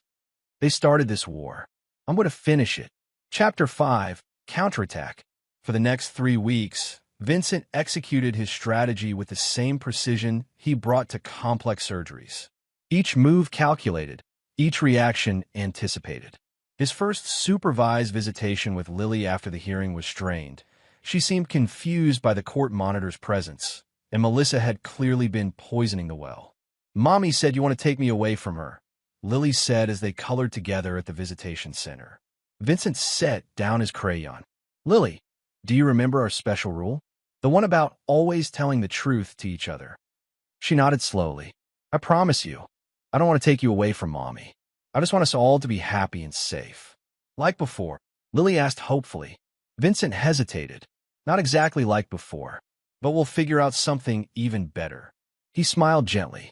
Now, tell me about school. Are you still reading those dinosaur books? By their 3rd visit, Lily was relaxing again, laughing at his jokes, showing him her new drawings. The court monitor noted the positive interactions in her report.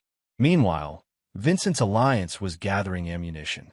Walcott had arranged for the Westlake Heights whistleblower, Maria Sandoval, now living as Marie Sanders, to provide a sworn affidavit detailing Doyle's role in the environmental cover-up. Councilwoman Valdez discovered that 3 zoning board members who had approved Doyle's recent projects had received consulting fees through shell companies. DA Novak began quietly re-examining closed cases involving Doyle's business associates. Anthony provided the most damaging intelligence. Judge Wilkins had gambling debts at a casino in Atlantic City, debts that had mysteriously disappeared after he began presiding over cases involving Doyle's interests. Most crucially, Travis uncovered evidence that Melissa had been meeting with Lisa Donovan, Vincent's head nurse, regularly in the weeks before filing the restraining order. Lisa had access to all of Vincent's patient files, including those from his time in Phoenix. The betrayal cut deep. Lisa had worked alongside Vincent for 7 years, had held retractors during countless surgeries, had seen him save lives others had written off as hopeless. Vincent requested a private meeting with her in a coffee shop far from the hospital. "Why, Lisa?" he asked when she arrived, her eyes darting nervously. "All those years working together, why would you help them destroy me?" Lisa's hands trembled around her cup. "They have my brother," she whispered. "Danny got mixed up with some loan sharks last year. Doyle paid off his debt, $70,000. In exchange, I was supposed to find something in your past, something they could use." "The Phoenix incident," Vincent stated flatly. Lisa nodded, tears forming. "I'm so sorry, Vincent.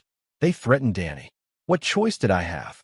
Vincent studied her, the dark circles under her eyes, the weight loss, the fear etched in every line of her face. "I need everything, Lisa. Every conversation with Melissa, every instruction from Doyle or his people. Dates, times, what they asked for." "They'll kill Danny," she protested weakly. "No, they won't," Vincent assured her. "Because we're going to get him first." That evening, Vincent met with Anthony at his club after hours. The plan they formulated was audacious, requiring precise timing and absolute secrecy. "My guy in Atlantic City confirms that Danny Donovan works in one of the casinos there," Anthony reported. "He's under constant watch by Doyle's men. We'll need a distraction to extract him." "How soon can you move?" Vincent asked. 3 days.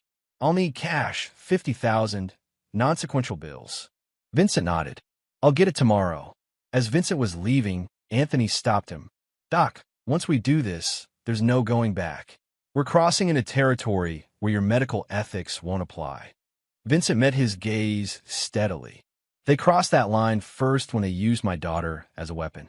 The extraction went flawlessly. Anthony's men created a commotion in the casino while Danny was escorted out through employee exits, driven to a private airfield, and flown to a hunting lodge in rural Pennsylvania owned by one of Anthony's associates. With Danny secure, Lisa provided a detailed affidavit documenting how Melissa had approached her, what information she had been asked to find, and how it was to be used in court.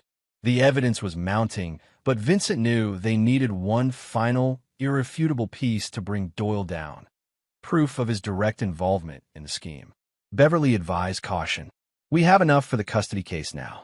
Melissa's credibility is shot once we present Lisa's affidavit." "This isn't just about custody anymore," Vincent replied. "Doyle will find another way, another angle. He needs to be stopped completely." The opportunity came from an unexpected source. Diane Freeman called Vincent with urgent news. "Melissa's been staying at Preston's lake house," she reported. "This weekend, they're hosting a fundraiser for his Senate campaign announcement. Everyone who's anyone in local politics will be there." Vincent immediately called Walcott to share the information. "Perfect timing," the detective said. "The DA just received approval for surveillance warrants based on the evidence we've gathered. But we need someone inside that party." "I can't exactly crash it," Vincent pointed out. "No, but I know someone who can," Walcott replied. Teresa Valdez received an invitation. As a council member, her presence wouldn't raise eyebrows. The plan came together rapidly. Valdez would attend wearing a concealed recording device.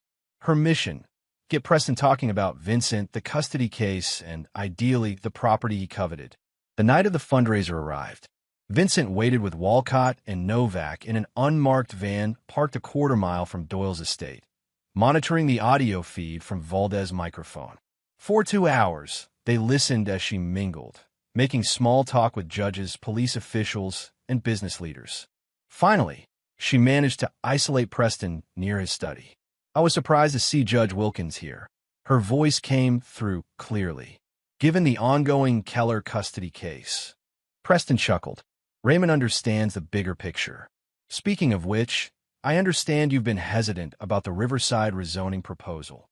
I have concerns about the environmental impact, Valdez replied smoothly. Perhaps we could discuss them privately, Preston suggested. My study is more comfortable.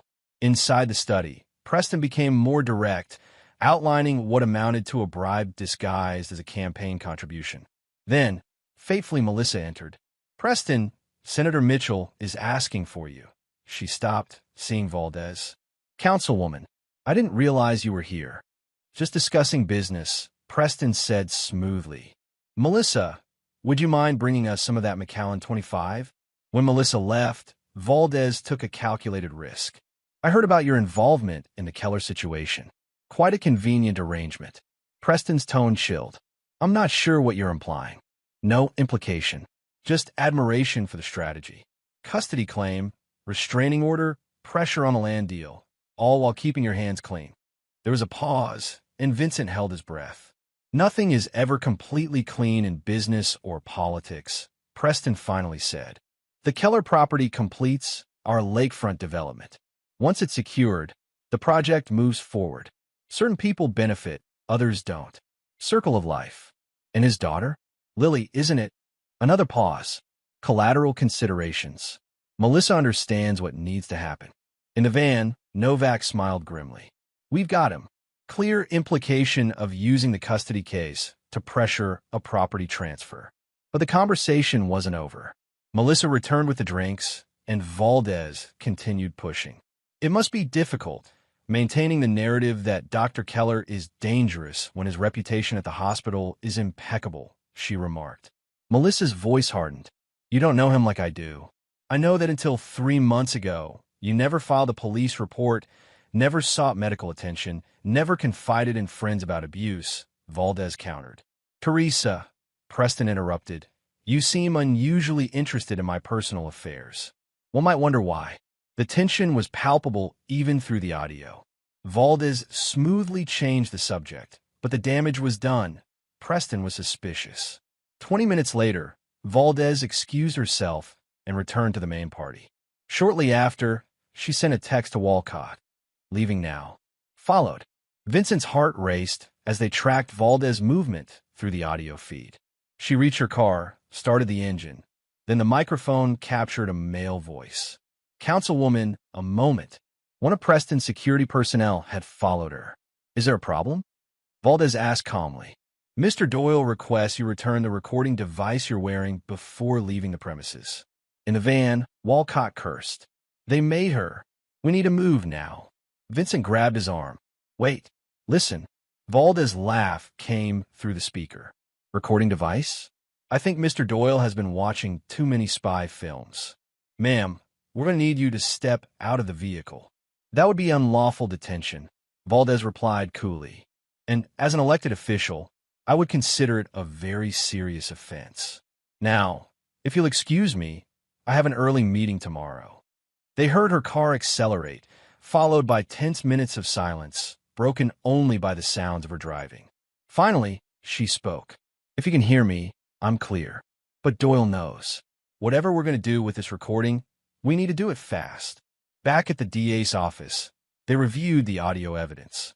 It wasn't a smoking gun, but combined with the other evidence, it was enough for Novak to seek warrants for financial records and electronic communications.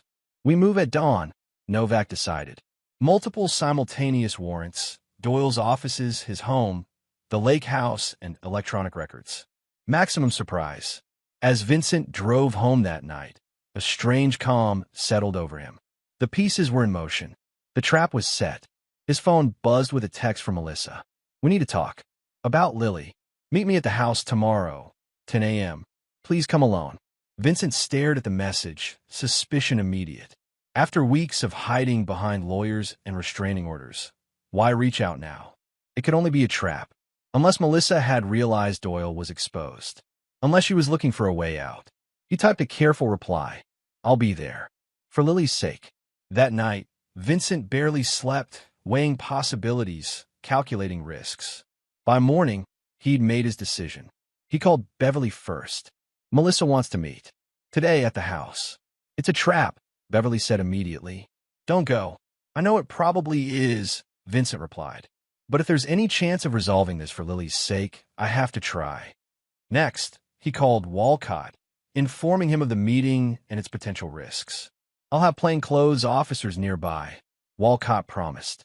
"And Vincent, be careful. Cornered animals are the most dangerous."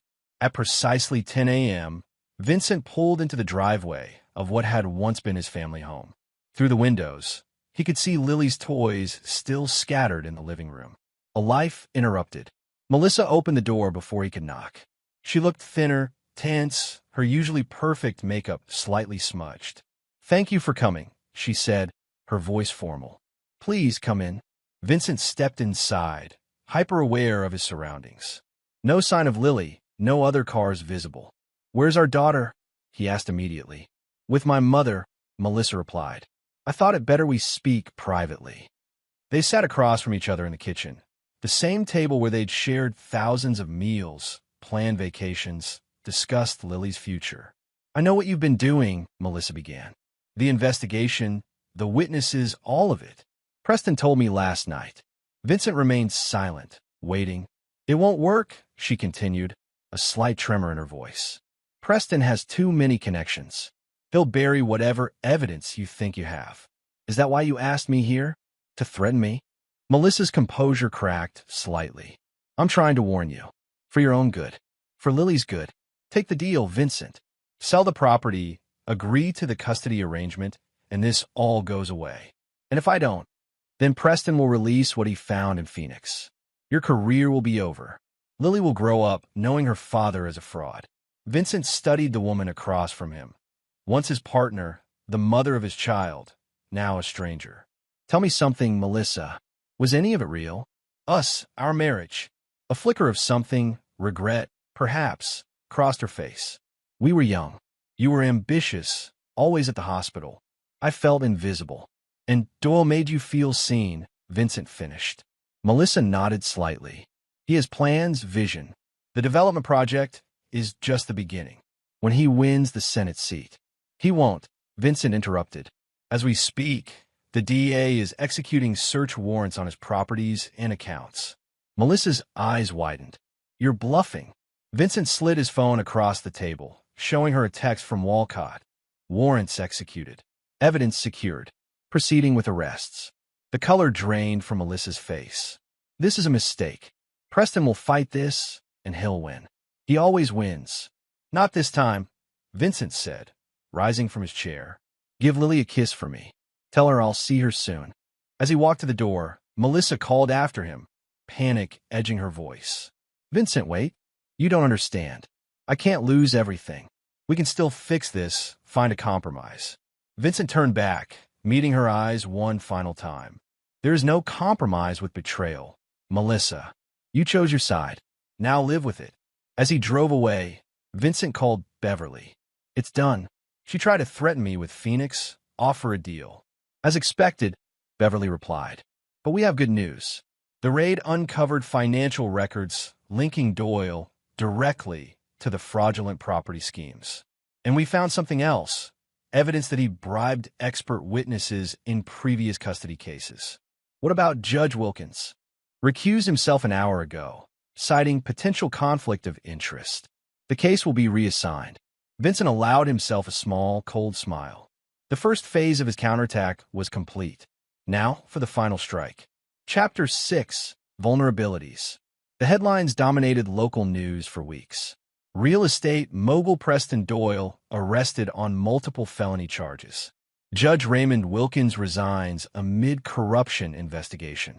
Senate candidate Doyle withdraws from race following indictment. Vincent watched the fallout with detached satisfaction. Doyle's carefully constructed empire was collapsing like a house of cards. Business partners distancing themselves, political allies suddenly developing amnesia about their relationships, banks freezing accounts pending investigation. Yet Vincent took no public victory lap. He continued his surgical schedule, met with his lawyers, and focused on rebuilding his relationship with Lily during their court-mandated visitations, which had been expanded under the new judge assigned to their case. 3 weeks after Doyle's arrest, Vincent received an unexpected call from Melissa's new attorney, Eleanor Walsh. Baldwin had withdrawn from the case when Doyle's funding evaporated. Dr. Keller, Walsh began, her tone businesslike. My client wishes to discuss the possibility of a settlement regarding custody and divorce terms. Vincent's grip tightened on the phone. Is that so? Mrs. Keller is prepared to withdraw all allegations of abuse and intimidation, agree to joint legal and physical custody, and proceed with an equitable division of marital assets. And what does she want in return? Vincent asked, though he already knew. Immunity from prosecution related to the Doyle investigation, and your agreement not to pursue civil claims against her. Vincent had anticipated this move. With Doyle facing multiple felony charges, Melissa was scrambling to save herself. I'll discuss it with my attorney, Vincent replied neutrally. Beverly was skeptical when they met later that day. It's a decent offer from a legal standpoint. Joint custody would give you equal time with Lily, and immunity would likely be granted anyway, since Melissa is cooperating with the DA's office against Doyle. Vincent shook his head. It's too easy.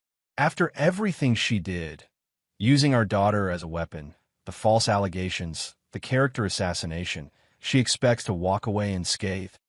What exactly do you want, Vincent? Beverly asked carefully. Justice, he replied simply. Real consequences for what she did. Beverly sighed. Revenge and justice aren't the same thing. You have a chance to end this cleanly. Focus on healing your relationship with Lily.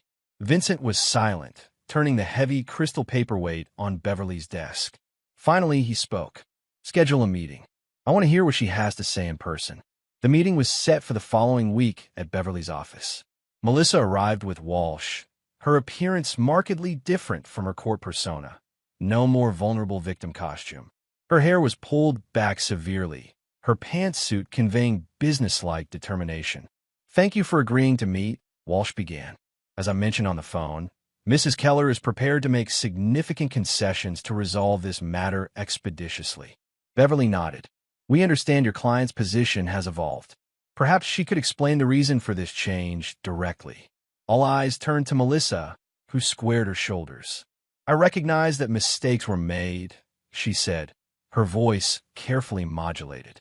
In the interest of Lily's well-being, I believe we should move forward constructively. Mistakes, Vincent repeated, the word like ashes in his mouth. Is that what you call false allegations of abuse? Turning our daughter against me? Conspiring with Doyle to steal my property and destroy my career? Melissa flinched slightly. I was misled. Preston can be persuasive. I never intended. Save it, Vincent interrupted. I'm not interested in revisionist history. I want to know exactly what you're offering and what you expect in return. Walsh intervened smoothly. As outlined in our proposal, Mrs. Keller agrees to joint custody with alternating weeks and holidays.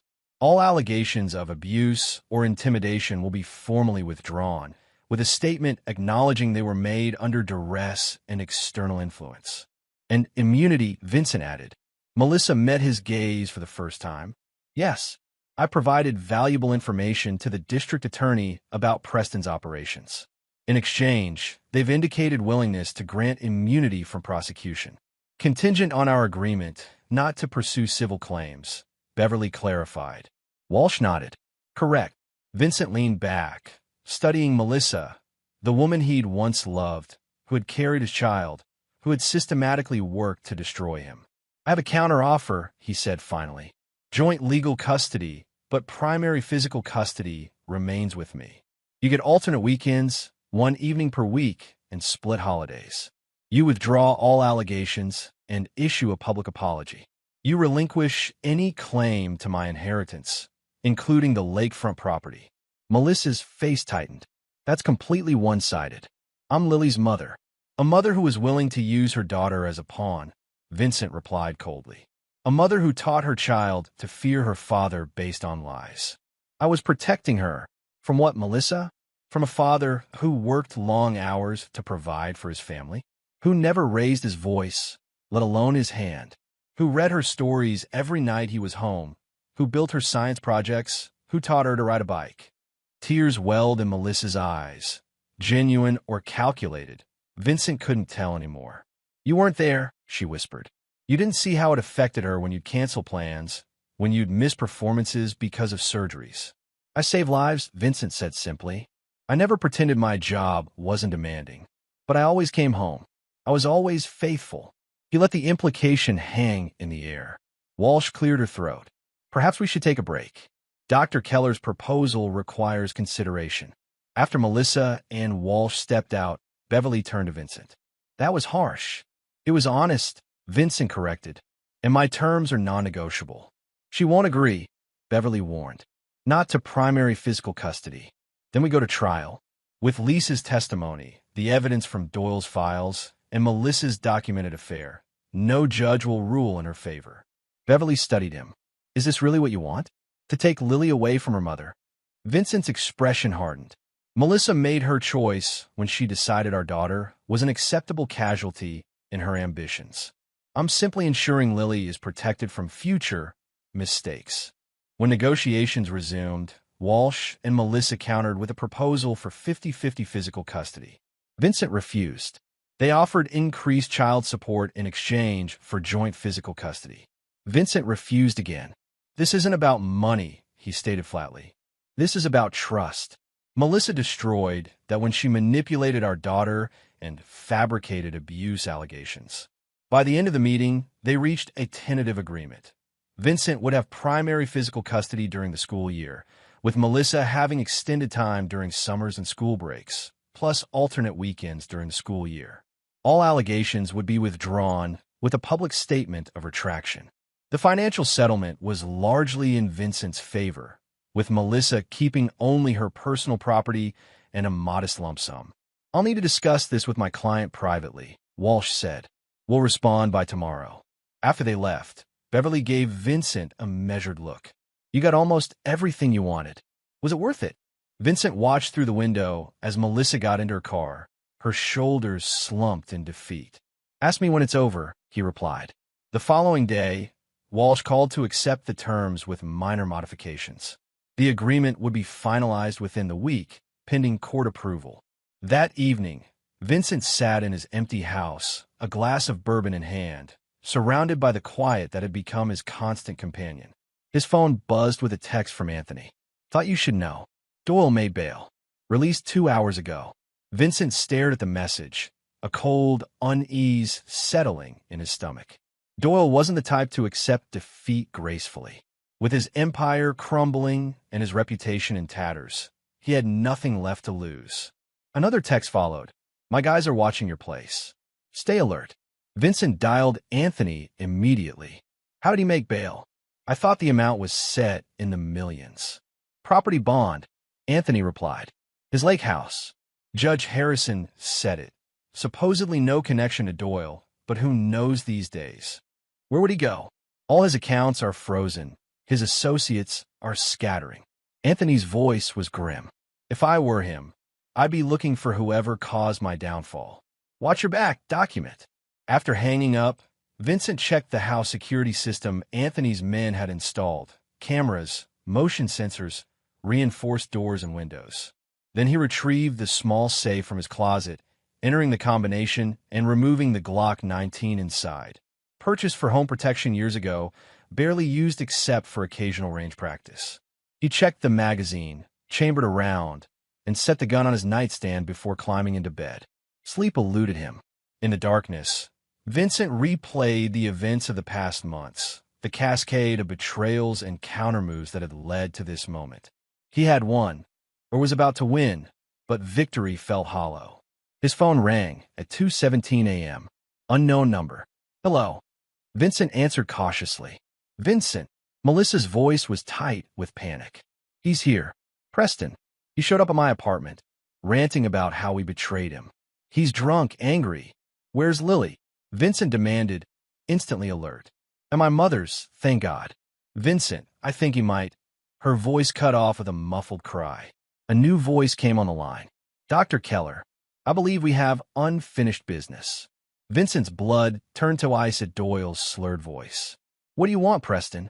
What do I want? Doyle laughed bitterly. I want my life back, my reputation, my future.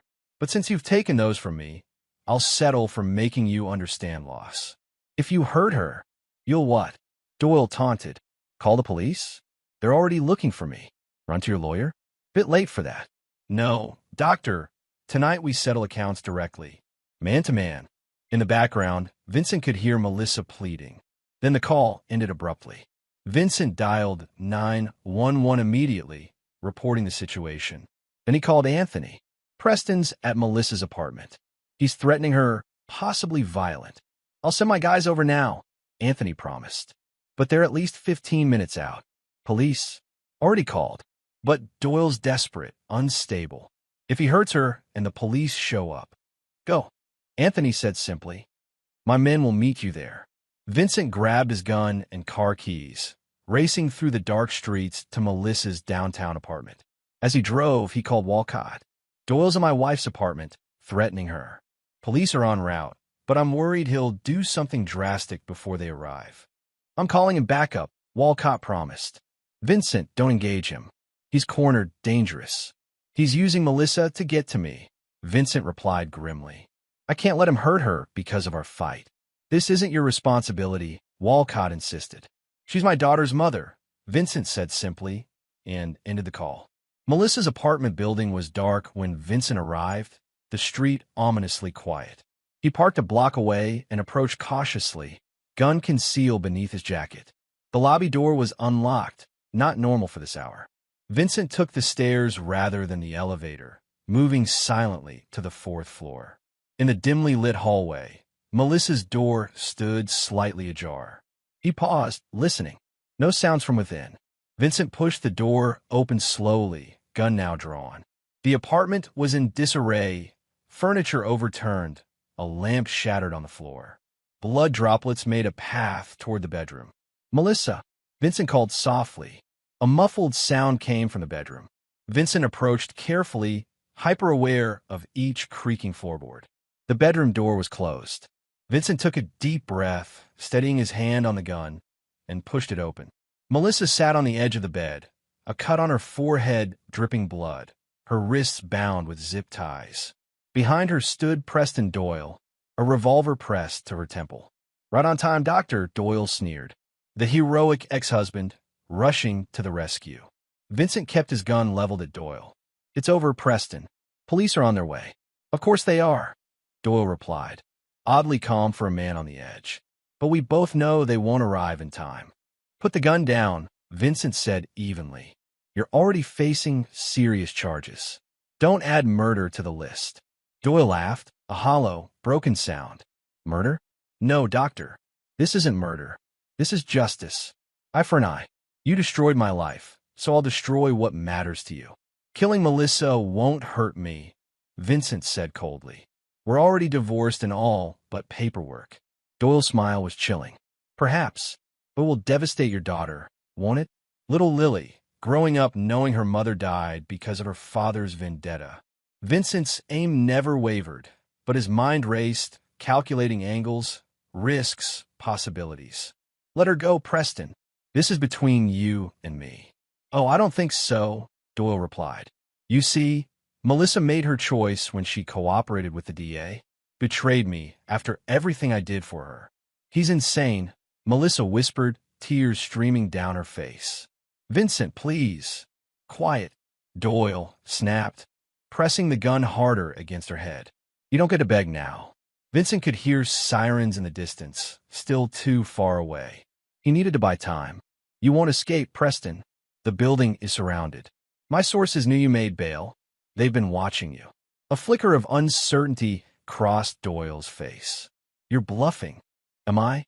How do you think I got here so quickly? How did I know exactly where to find you? Vincent gestured slightly with his free hand. Look out the window. Black SUV at the corner. 3 men inside, all armed. Doyle's eyes darted toward the window, his grip on Melissa loosening fractionally. It was enough. Vincent lunged forward, tackling Doyle and Melissa onto the bed. The revolver discharged with a deafening crack, the bullet embedding in the ceiling. Vincent and Doyle grappled for control, rolling off the bed onto the floor. Despite his age, Doyle was surprisingly strong, fueled by desperation and rage. He managed to slam the revolver against Vincent's temple, momentarily stunning him. Blood trickled into Vincent's eye as Doyle scrambled to his feet, aiming the gun again.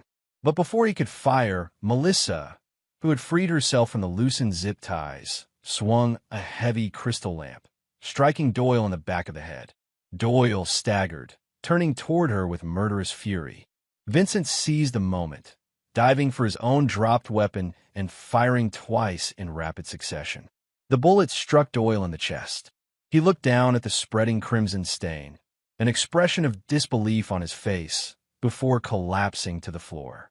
The apartment door burst open as Anthony's men rushed in, followed moments later by police officers with weapons drawn. "Drop the weapon," an officer shouted. Vincent carefully placed his gun on the floor, raising his hands. "I'm Dr. Vincent Keller. That man attacked my wife. It was self-defense." The next hours passed in a blur of police statements, paramedics treating Vincent's head wound and Melissa's cuts, detectives taking photographs and collecting evidence. Preston Doyle was pronounced dead at the scene. By dawn, both Vincent and Melissa had been cleared of wrongdoing based on the overwhelming evidence of self-defense, including Melissa's 911 call that had recorded part of the confrontation. As they sat in the hospital waiting room, where doctors had insisted on keeping them for observation, Melissa finally spoke. "You could have let him kill me," she said quietly. "After everything I did to you." Vincent looked at her, really looked at her, for the first time in months. The woman he had once loved, mother of his child, author of his greatest pain. In her eyes, he saw genuine remorse mixed with lingering fear. "I couldn't do that to Lily," he answered honestly. "Whatever happened between us, she needs her mother." Melissa nodded slowly, tears welling again. "I'm so sorry, Vincent. For all of it. I got caught up in Preston's world, his promises. I never thought it would go this far." Vincent felt the weight of months of anger and betrayal, and beneath it, a surprising flicker of pity. Melissa had been manipulated by a master, just as so many others had been before her. "We need to figure out how to move forward," he said finally. "For Lily's sake." In that sterile hospital room, as dawn broke over the city, they began the difficult conversation about rebuilding what could be salvaged from the wreckage of their family. Chapter 7: Aftermath. In the weeks following Preston Doyle's death, the media frenzy was relentless. Headlines blared sensationalized versions of the confrontation, painting Vincent alternately as a heroic doctor defending his estranged wife or a calculated vigilante who had orchestrated Doyle's downfall. The truth, as always, lay somewhere in between. The investigation into Doyle's business empire continued, revealing an extensive network of corruption that had tentacles in local government, law enforcement, and the judiciary. Judge Wilkins wasn't the only official on Doyle's payroll. 3 city council members and a deputy police commissioner were also implicated. For Vincent, the legal aftermath was mercifully brief. The district attorney ruled the shooting a clear case of self-defense, with Melissa's testimony and the 911 recording providing irrefutable evidence of Doyle's intentions. Professionally, Vincent took a month's leave from the hospital, partly to recover from his injuries and partly to focus on rebuilding his relationship with Lily. The chief of surgery, Dr. Eleanor Hammond, had been supportive throughout the ordeal, keeping his position secure despite the controversy. "The board unanimously agreed," she told Vincent during a private meeting before his return. "Your work here has saved countless lives. We stand behind you." The custody arrangement was formalized through an accelerated court process. Vincent would have primary physical custody during the school year, with Melissa having extended time during summers and alternate weekends. Most importantly, the judge ordered extensive family therapy to help Lily process the dramatic changes in her young life. Their first session with Dr. Patricia Winters, a child psychologist specializing in family trauma, was difficult. Lily was confused, withdrawn, clinging to the stuffed rabbit that had become her emotional support. "Lily," Dr. Winters said gently, "can you tell me how you're feeling about spending time at 2 different homes?" Lily looked between her parents, uncertainty in her eyes. "I don't know. Daddy's house is quiet. Mommy cries sometimes." Vincent felt a pang at her words. Despite everything, he hated the thought of Lily witnessing Melissa's pain. "It's okay to have different feelings about different places, Dr. Winters assured her. And it's okay if those feelings change. By their third session, Lily was more forthcoming, expressing her fears through play therapy, her stuffed animals enacting scenarios of separation and reunion. The bunny is scared the bear and the fox won't talk to each other anymore, she explained as she manipulated the toys. Dr. Winters nodded. What does the bunny need to feel safe? Lily considered this seriously. For the bear and the fox to promise they'll both always love her, even if they don't love each other. Vincent and Melissa exchanged glances, a silent understanding passing between them. Whatever had fractured between them, their love for Lily remained intact. After the session, they stood awkwardly in the parking lot, neither quite ready to part. She's handling it better than I expected, Melissa ventured. Vincent nodded. Kids are resilient, but she needs consistency from both of us. I've been looking at apartments closer to your place, Melissa said, to make the transitions easier for her. It was an olive branch of sorts, a practical gesture acknowledging the new reality of their family configuration. That would be good, Vincent agreed. There's a complex about 10 minutes away that just put up rental signs. The conversation was stilted, formal, but without the toxic undercurrent that had characterized their interactions for months. Progress of a sort. 2 days later, Vincent returned to work, stepping into the familiar rhythms of the hospital with a strange sense of dislocation. Colleagues greeted him warmly but carefully, unsure how to reference the dramatic events that had played out in the press. Lisa Donovan was notably absent, transferred to another department by her own request. Vincent couldn't blame her. The betrayal had been professional and personal, but he understood the impossible position Doyle had put her in. Vincent's first surgery post-leave was a tricky aortic valve replacement on a high-risk patient. He moved through the procedure, his hands steady despite the whispers he knew were circulating among the staff. Impeccable work, as always, Dr. Hammond commented during post-op rounds. Though I'd expect nothing less from the man who took down Preston Doyle. Vincent grimaced slightly. That's not exactly how I'd characterize it. No. Hammond raised an eyebrow. From what I hear, you systematically dismantled his operation, exposed his corruption, and then, when he came after you directly, you defended yourself. Seems pretty clear-cut. Nothing about this has been clear-cut, Vincent replied.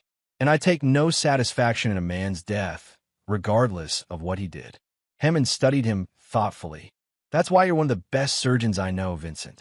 Even after everything, you still see the humanity in people. As he drove home that evening, Vincent reflected on Hammond's words. Had he seen the humanity in Doyle? Or in Melissa, when she betrayed him? Or had he simply calculated the most efficient way to neutralize threats to himself and his daughter? The line between justice and vengeance had blurred during those dark months. He wasn't sure he could clearly distinguish his motivations anymore.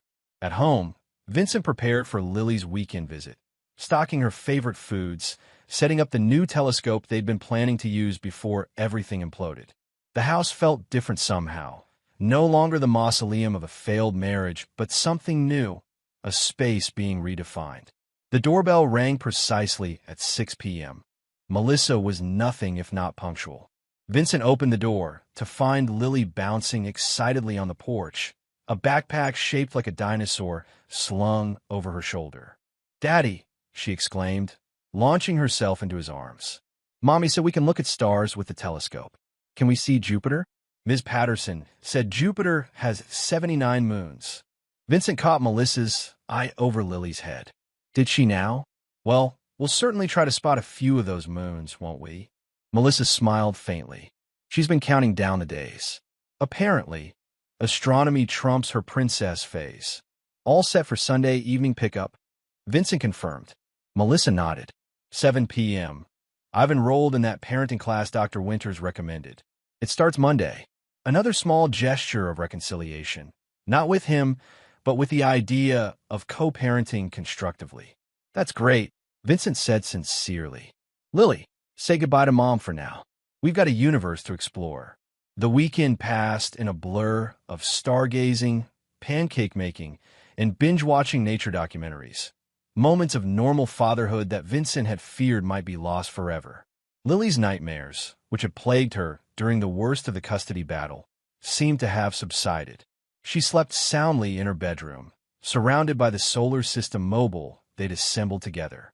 Sunday evening arrived too quickly. As Vincent helped Lily pack her dinosaur backpack, his phone rang. Anthony Russo. "Doc."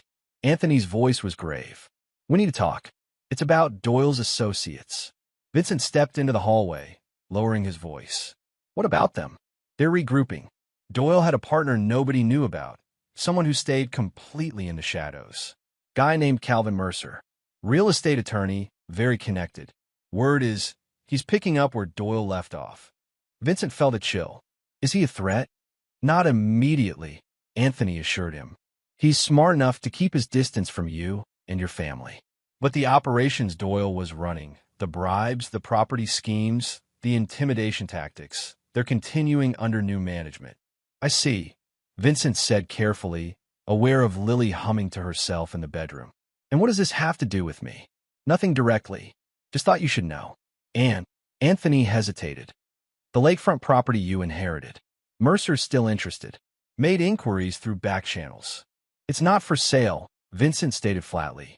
"I figured as much. Just watch your back. Document. These people play the long game."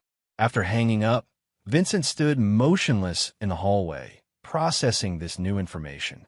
The fight he thought was over might just be entering a new phase. "Daddy? Is everything okay?" Lily appeared in the doorway, clutching her rabbit. Vincent forced a smile. "Everything's fine, princess. Just a call from the hospital." He knelt to her level. "All packed and ready to go to Mom's?" Lily nodded, then suddenly threw her arms around his neck. "I love you, Daddy." Vincent held her tight, the simple declaration washing away his darker thoughts. "I love you too, Lilybug. More than anything in the world." That night, after dropping Lily off, Vincent drove to Beverly's home. An unusual hour for a legal consultation, but she had agreed immediately when he called. "Anthony Russo contacted me," Vincent explained as they sat in her comfortably cluttered study. "Apparently, Doyle had a silent partner who's continuing his operations." Beverly frowned. "Calvin Mercer?" "The name's come up in the DA's investigation, but they haven't found a solid connection yet." "I'm concerned about Lily," Vincent admitted. "If these people are still operating, still interested in my property." "I understand," Beverly said. "But legally, you're in a strong position now. The restraining order is gone, custody is established, and your reputation has been restored, even enhanced by how you protected Melissa despite everything." "It's not enough," Vincent replied, an edge entering his voice. "As long as Mercer's organization exists, they're a potential threat. I need to neutralize it completely." Beverly studied him carefully. "Vincent, you've won. You have your daughter, your career, your reputation. Doyle is gone. Maybe it's time to let the authorities handle the rest." Vincent stood, pacing the small office. "The authorities were compromised before. Who's to say they aren't still? Mercer made inquiries about my property. That means he has the same development plans Doyle did." "And you still won't sell?" Beverly asked, though she clearly knew the answer. "Never," Vincent said firmly. "That land stays in my family. It's Lily's inheritance now." Beverly sighed. "Then we continue building the case. Legitimately, through proper channels. No more personal vendettas, no more crossing lines. Promise me that much." Vincent met her gaze steadily. "I promise to do whatever it takes to protect my daughter's future." It wasn't the reassurance Beverly wanted, but it was the only one he could honestly give. In the months that followed, Vincent maintained a careful balance between his recommitted surgical career, his co-parenting relationship with Melissa, and his quiet investigation into Calvin Mercer's operations. The latter he conducted with Anthony's help, accumulating information rather than taking direct action. Melissa kept her word about moving closer, renting an apartment just 15 minutes from Vincent's house. The proximity made transitions easier for Lily, who began to adapt to her new normal with the resilience of childhood. Their family therapy sessions continued, evolving into productive discussions about boundaries, communication, and shared parenting values. Vincent and Melissa weren't friends. Perhaps they never would be, but they were developing a functional partnership centered on Lily's well-being. One evening in late October, 6 months after Doyle's death, Vincent arrived home to find Melissa waiting in her car outside his house. "We need to talk," she said as he approached, her expression troubled. "It's important." Inside, Melissa declined his offer of coffee, too anxious to sit. "I was contacted by someone claiming to represent Calvin Mercer," she said without preamble. "They offered me a job, zoning consultant for a new development company." Vincent tensed. "What did you tell them?" "That I'd think about it." Melissa met his gaze directly. "I want to talk to you first." "It's a trap," Vincent said immediately. "They're trying to use you again." "I know that," Melissa replied, a flash of the old steel in her voice. "I'm not an idiot, Vincent, but I thought maybe we could use this, get information from the inside." Vincent studied her with new eyes. The woman before him wasn't the same one who had fallen under Doyle's influence. She was sharper now, more self-aware, tempered by experience. "It will be dangerous," he said finally. "These people don't play games." "I'm aware of the risks," Melissa replied. "But I owe you this. After everything I did, all the pain I caused you and Lily, let me help make it right." Vincent hesitated, torn between pragmatism and protective instinct. "Why? Why put yourself at risk?" Melissa looked away, her voice quieter. "Because I need to prove to myself that I'm not the person Preston made me into. And because," she paused, visibly composing herself, "because Lily deserves parents she can be proud of. Both of us." The sincerity in her words was unmistakable. Vincent felt something shift between them. Not forgiveness exactly, but perhaps understanding. "If you do this," he said slowly, "we do it together. Every step coordinated, nothing kept from each other. And at the first sign of danger, you walk away." Melissa nodded, relief evident in her expression. "I promise." Complete transparency. And so began a new phase in their complicated relationship. Adversaries turned reluctant allies against a common enemy. Melissa accepted the position with Mercer's front company, Atlas Development Group, while feeding information to Vincent, who shared it with DA Novak through Walcott. For 3 months, the arrangement worked seamlessly. Melissa gained Mercer's trust gradually, while carefully documenting irregular payments, zoning irregularities, and questionable meetings with city officials. Vincent kept his distance publicly, maintaining the illusion of their strained relationship while meeting secretly to exchange information. Their cooperation extended to parenting as well, with more flexible custody arrangements that prioritized Lily's increasing school and social commitments. The winter holidays approached, Lily's first Christmas with divorced parents. They agreed to spend Christmas Eve together at Vincent's house, allowing Lily to wake up Christmas morning without having to choose between them. Vincent was putting the finishing touches on the Christmas tree when his phone rang. "Melissa." "Emergency meeting called at Atlas," she said without greeting. "Mercer will be there. This could be it, the connection we've been looking for." "Be careful," Vincent cautioned. "Don't take any unnecessary risks." "I know the drill," Melissa replied. "I'll call you after." But the call never came. By midnight, with no word from Melissa, Vincent's concern had escalated to alarm. He called her repeatedly, straight to voicemail. He contacted Anthony, who dispatched men to check her apartment and the Atlas offices. Both empty. Vincent called Walcott next. "Melissa's missing. She was headed to a meeting with Mercer hours ago." "Stay put," Walcott ordered. "I'll get a team together, check traffic cameras, the works." Vincent paced his living room, checked on sleeping Lily, and tried Melissa's phone again. Nothing. At 2:18 a.m., his phone finally rang. Unknown number. "Melissa," he answered urgently. "Dr. Keller." The voice was male, cultured, with a faint southern accent. "Calvin Mercer. I believe we have a mutual acquaintance." Vincent's blood ran cold. "Where is she?" "Safe, for now," Mercer replied calmly. "Though I must say, I'm disappointed. Melissa seemed so committed to our vision for Atlas. Imagine my surprise when I discovered her extracurricular activities." "If you hurt her—" "Please," Mercer interrupted, sounding almost offended. "I'm a businessman, not a monster like Preston. Violence is messy, inefficient. I prefer negotiation." "What do you want?" Vincent demanded. The same thing Preston wanted. Your grandfather's property. It's the keystone of a development project worth hundreds of millions. I'm prepared to offer 5 times market value. Plus, he paused meaningfully. Ms. Keller's safe return to her daughter. I want proof she's alive, Vincent insisted. Of course. There was rustling. Then Melissa's voice came through, shaky but clear. Vincent, don't. Her voice cut off, and Mercer returned. Satisfied? Now about my offer. The documents will be delivered to your home in 1 hour. Sign them, and this unpleasantness ends. Refuse and what? Vincent challenged. You'll kill the mother of my child? How does that help your business interests? Mercer chuckled. Kill her? No, but there are other ways to disappear. Plenty of rehab facilities for wealthy women with substance abuse problems. Very private, very secure. Melissa could spend years recovering from her addiction while lost in the system. The threat was clear and frightening in its plausibility. I need time, Vincent stalled. The property isn't a trust for my daughter. There are legal complications. You have until noon tomorrow, Mercer stated flatly.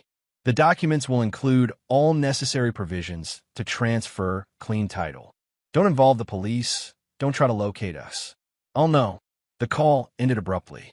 Vincent immediately phoned Walcott, putting him on speaker while he texted Anthony. Mercer just called, Vincent reported. He has Melissa. Want me to sign over my property by noon tomorrow. Did he give any clue to his location? Walcott asked. No, but he's sending someone with documents within the hour. Walcott's voice sharpened. That's our opportunity. I'll have plainclothes officers nearby. When his courier arrives, we'll follow them back to Mercer. Too risky, Vincent countered. He said he'd know if police were involved. Then what's your plan? Walcott demanded. Vincent was silent for a moment. I signed the papers. What? After everything. I signed the papers, Vincent repeated, but not the ones he sends. I need a viable plan by the time his courier arrives. Call Novak, get his input. After hanging up, Vincent called Beverly despite the hour, briefly explaining the situation. I need a fake property transfer, he concluded. Something that looks legitimate but won't hold up to serious scrutiny. That's fraud, Vincent, Beverly cautioned. It's buying time, Vincent corrected. I just need enough to locate Melissa before Mercer realizes the deception. Beverly sighed heavily. I'll be there in 30 minutes with what you need. Vincent next called Mrs. Peterson, his elderly neighbor, asking if Lily could stay with her for a few hours. A family emergency had come up. The kind woman agreed without hesitation. Finally, he contacted Anthony again. I need everything you have on Mercer's properties, safe houses, anywhere he might take a hostage. Already on it, Doc, Anthony replied. And I've got some ideas about tracking that courier when they show up.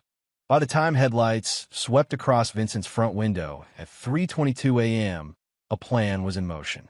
Beverly had prepared substitute documents that appeared legitimate but contained subtle legal flaws. Anthony's men were positioned discreetly around the neighborhood. Walcott and Novak waited on standby, ready to move at Vincent's signal. The courier, a nervous young man in an ill-fitting suit, handed over a thick envelope containing the transfer documents. Vincent made a show of reviewing them carefully. There's a problem, he said finally. This doesn't address the existing conservation easement on the property. It would make the transfer invalid. The courier shifted uncomfortably. I'm just supposed to bring back signed papers. Then I'll need to modify these, Vincent said smoothly, taking Beverly's prepared document from his desk.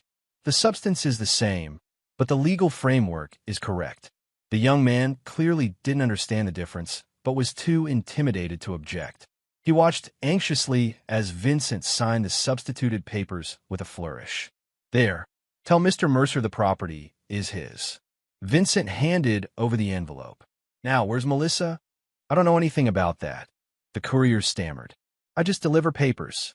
As the courier drove away, one of Anthony's men followed discreetly on a motorcycle, while another tracked the GPS device Vincent had slipped into the envelope. The night stretched into dawn as Vincent coordinated with his impromptu team, tracking the courier to a lakeside mansion 30 miles outside the city, one of Mercer's unlisted properties. Satellite imagery shows minimal security Walcott reported. 2 guards at the entrance, probably more inside. We'll need a warrant. There's no time, Vincent argued. Once Mercer reviews those documents, he'll know they're fakes. And what do you suggest? Novak demanded. A civilian raid on a private residence? That's insanity. Vincent's jaw tightened. I'm going in, with or without official support. A tense silence followed. Give me an hour, Novak finally said. I know a judge who owes me a favor. But Vincent, no heroics. When a warrant comes through, you stay behind police lines. Vincent agreed, knowing he would do no such thing if Melissa's life was in danger. The warrant arrived with remarkable speed. By 7:30 a.m., law enforcement had surrounded Mercer's lakeside compound, with Vincent, Anthony, and Walcott watching from a command vehicle. Heat signatures show 5 individuals inside, the SWAT commander reported. 2 on the main floor, 3 upstairs. Melissa will be guarded, Vincent predicted. Probably upstairs, away from Mercer himself. The raid unfolded, SWAT teams breaching multiple entry points simultaneously. Gunfire erupted briefly, followed by the all-clear signal 15 minutes later.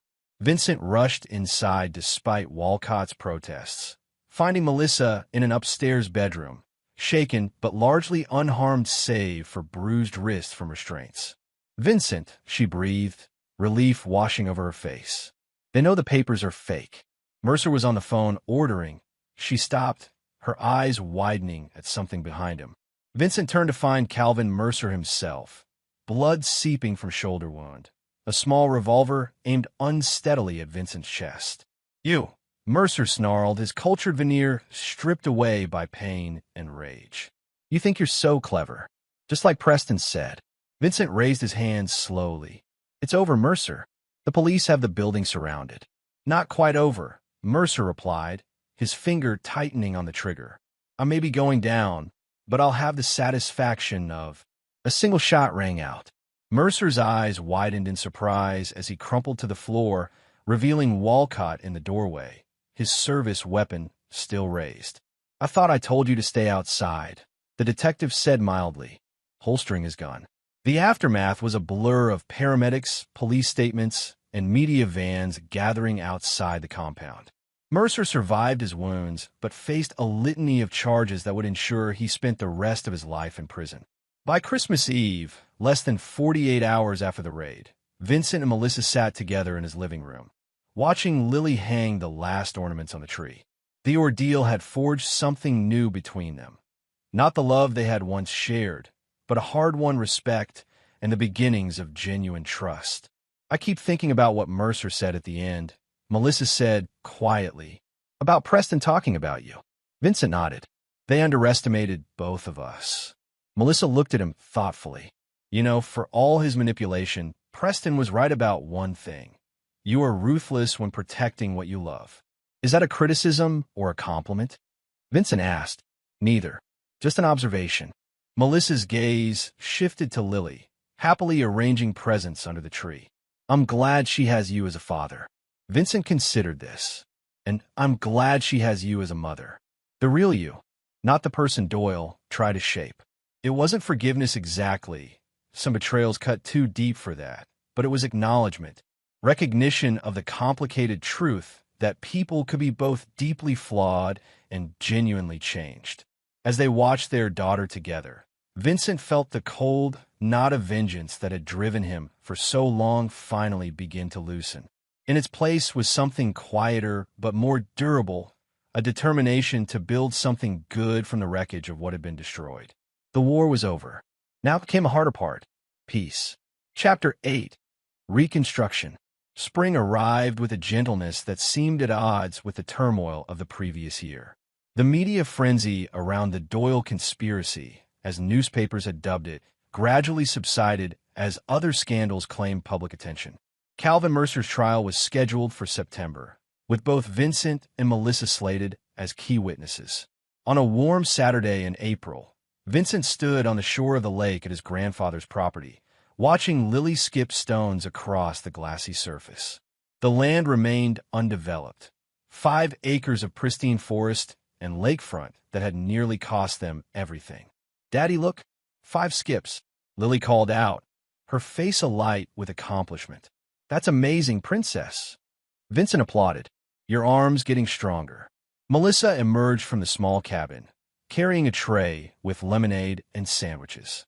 The three of them had begun spending occasional weekends here, allowing Lily to experience the natural world her great-grandfather had cherished. Their co-parenting relationship had evolved into something neither could have imagined during the darkest days of their separation. Not reconciliation, but a genuine partnership built on shared values and mutual respect. As they picnicked on the dock, Lily peppered them with questions about fish species and lake ecology, her natural curiosity blossoming in this environment.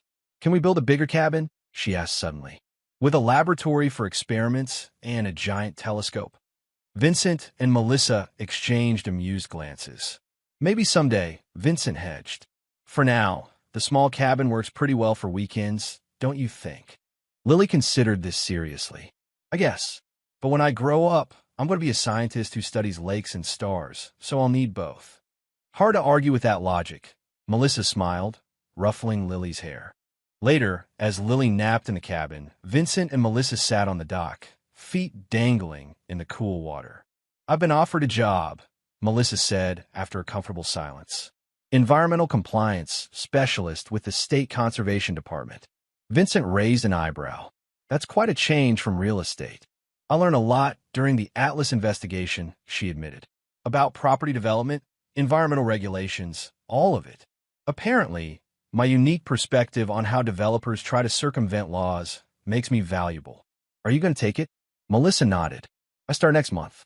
The hours are regular, the pay is decent, and," she hesitated, "it feels like the right thing to do. Using what I learned from my mistakes to prevent others from making them." Vincent studied her profile against the setting sun. The woman beside him had changed profoundly from the status-seeking, easily influenced person he had married.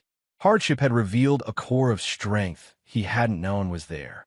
"I think you'll be excellent at it," he said sincerely. "Thank you." Melissa glanced at him. "What about you? Any changes on the horizon?" Vincent had been contemplating this question himself lately. His surgical career continued to thrive. He had recently been appointed head of the cardiothoracic department following Dr. Hammond's retirement. But the experiences of the past year had shifted something fundamental in his worldview. "I'm thinking of starting a foundation," he said, the idea crystallizing as he spoke it aloud.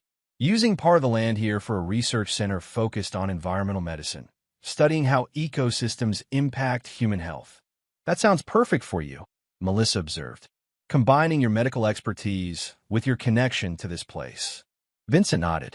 "It's still taking shape. But after everything with Doyle and Mercer, seeing how development without conscience destroys communities, I want to be part of the solution." They lapsed into companionable silence, watching the sun sink toward the tree line.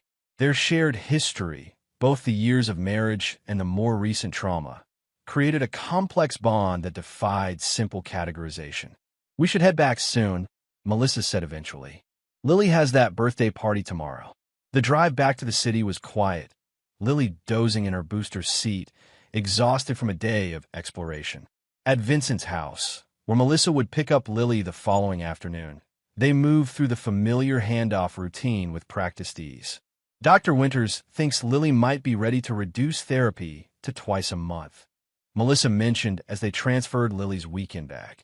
"She says her adjustment has been remarkable." Vincent nodded. "I've noticed. The nightmares have stopped completely, and she's talking more openly about her feelings." "She gets that from you," Melissa said with a small smile. "Always the communicator in the family." It was a gentle joke, acknowledging one of the fault lines in their former marriage: Vincent's tendency to process emotions internally, a trait that had sometimes left Melissa feeling shut out. "I've been working on that," Vincent admitted. "Therapy's been good for me, too." After Melissa left, Vincent carried sleeping Lily to her bedroom, carefully changing her into pajamas without waking her.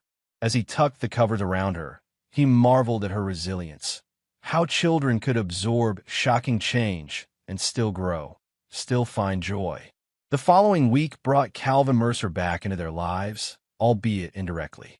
DA Novak requested a meeting with both Vincent and Melissa to discuss new developments in the case. Mercer's offering a deal, Novak explained in his office, surrounded by case files. Full cooperation, naming names, providing documentation of every corrupt official and business partner in his network. In exchange for what? Vincent asked skeptically. Reduced charges, possibility of parole after 15 years instead of life without parole. Melissa frowned. After everything he did? The kidnapping, the threats. Novak spread his hands. His information would help us dismantle what remains of Doyle's network completely. It's a devil's bargain, but potentially worth it. Do you need our approval? Vincent asked.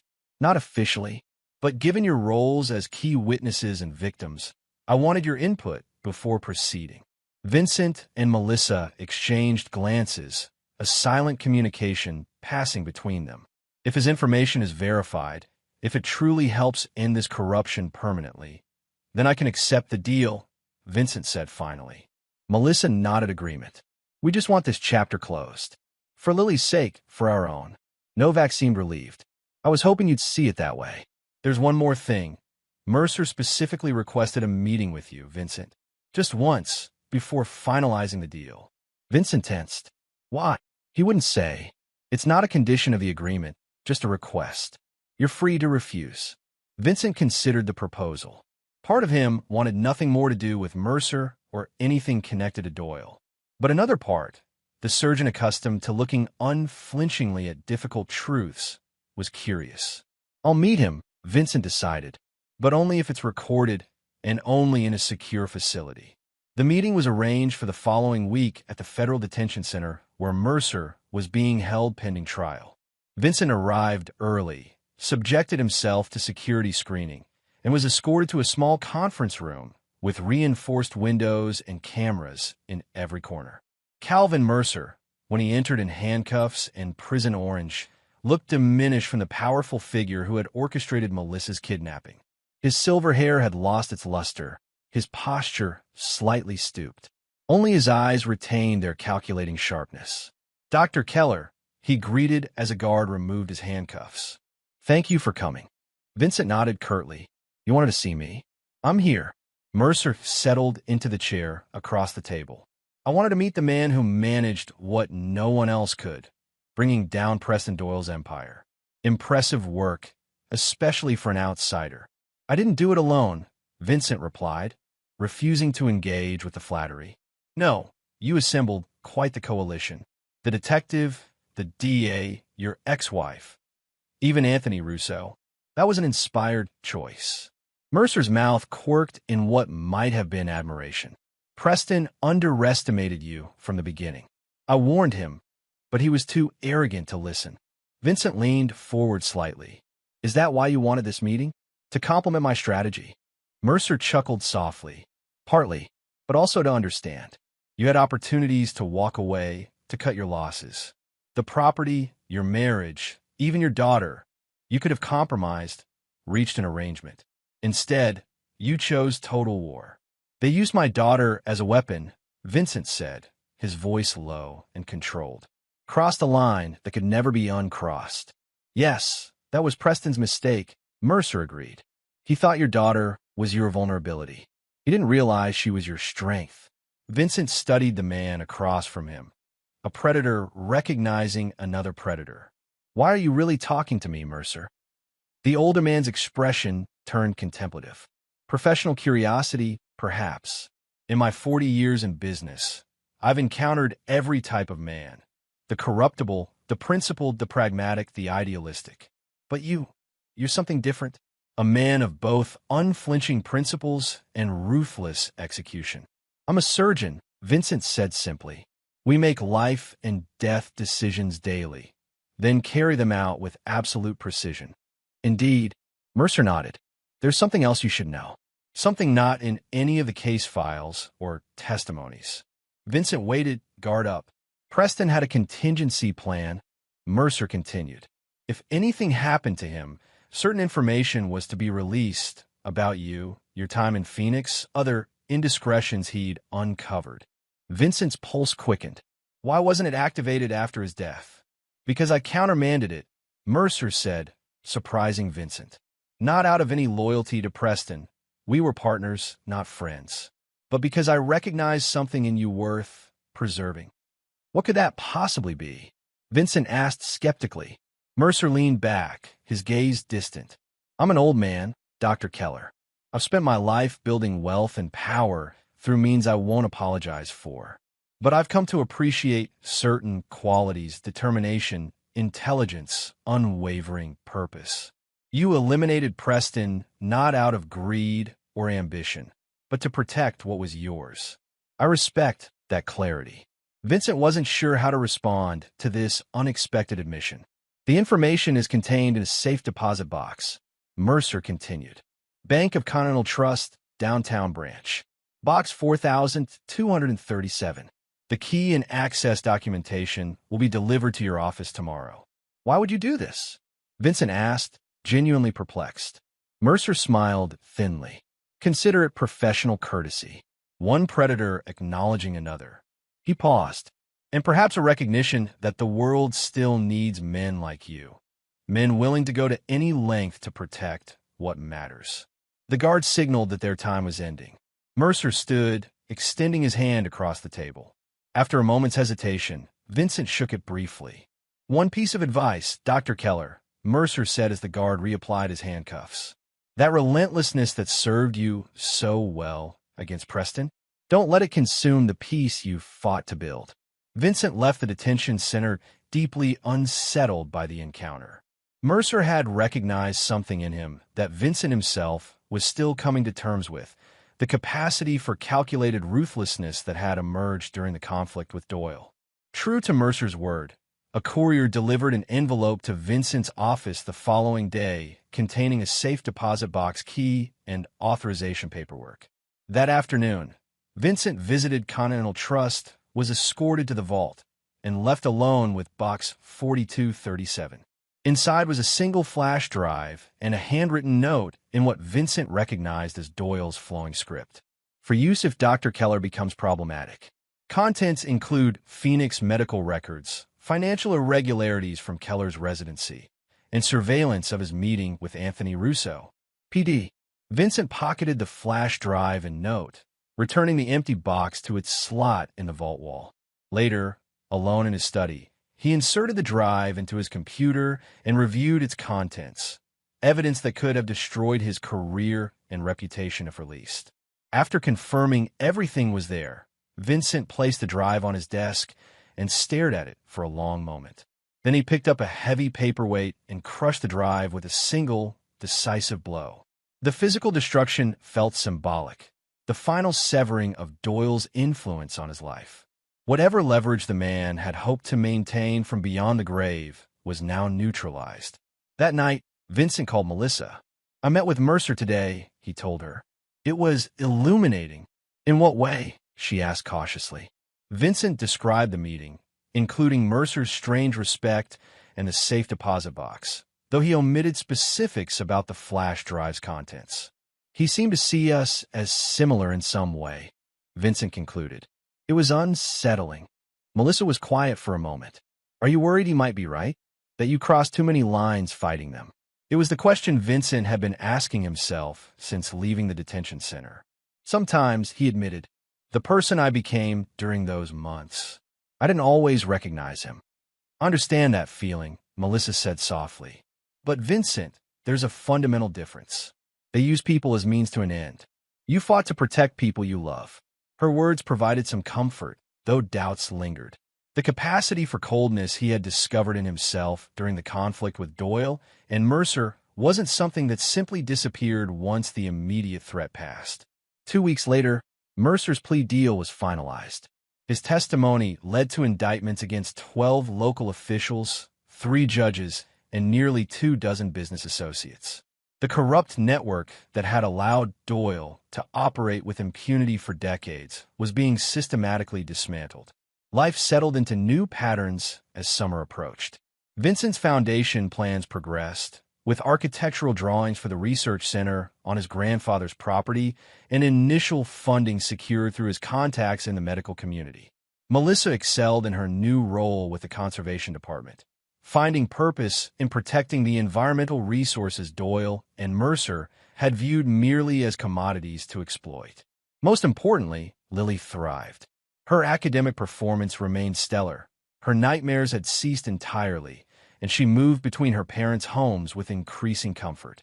Dr. Winters pronounced her adjustment remarkable and reduced their family therapy to monthly maintenance sessions. On a warm evening in June, almost exactly 1 year after the restraining order had appeared on Vincent's door, he hosted a small gathering at his home, a celebration of Lily's successful completion of first grade. Anthony Russo came bearing an extravagant educational telescope. Beverly brought a science kit that promised 100 amazing experiments. Walcott, now promoted to captain, arrived with his wife and a handmade card from his granddaughter, who attended the same school as Lily. Melissa was the last to arrive, accompanied by a colleague from the conservation department, a botanist named Daniel, who clearly admired her. Vincent observed their interaction with mild curiosity, but no jealousy. That chapter of their lives was closed.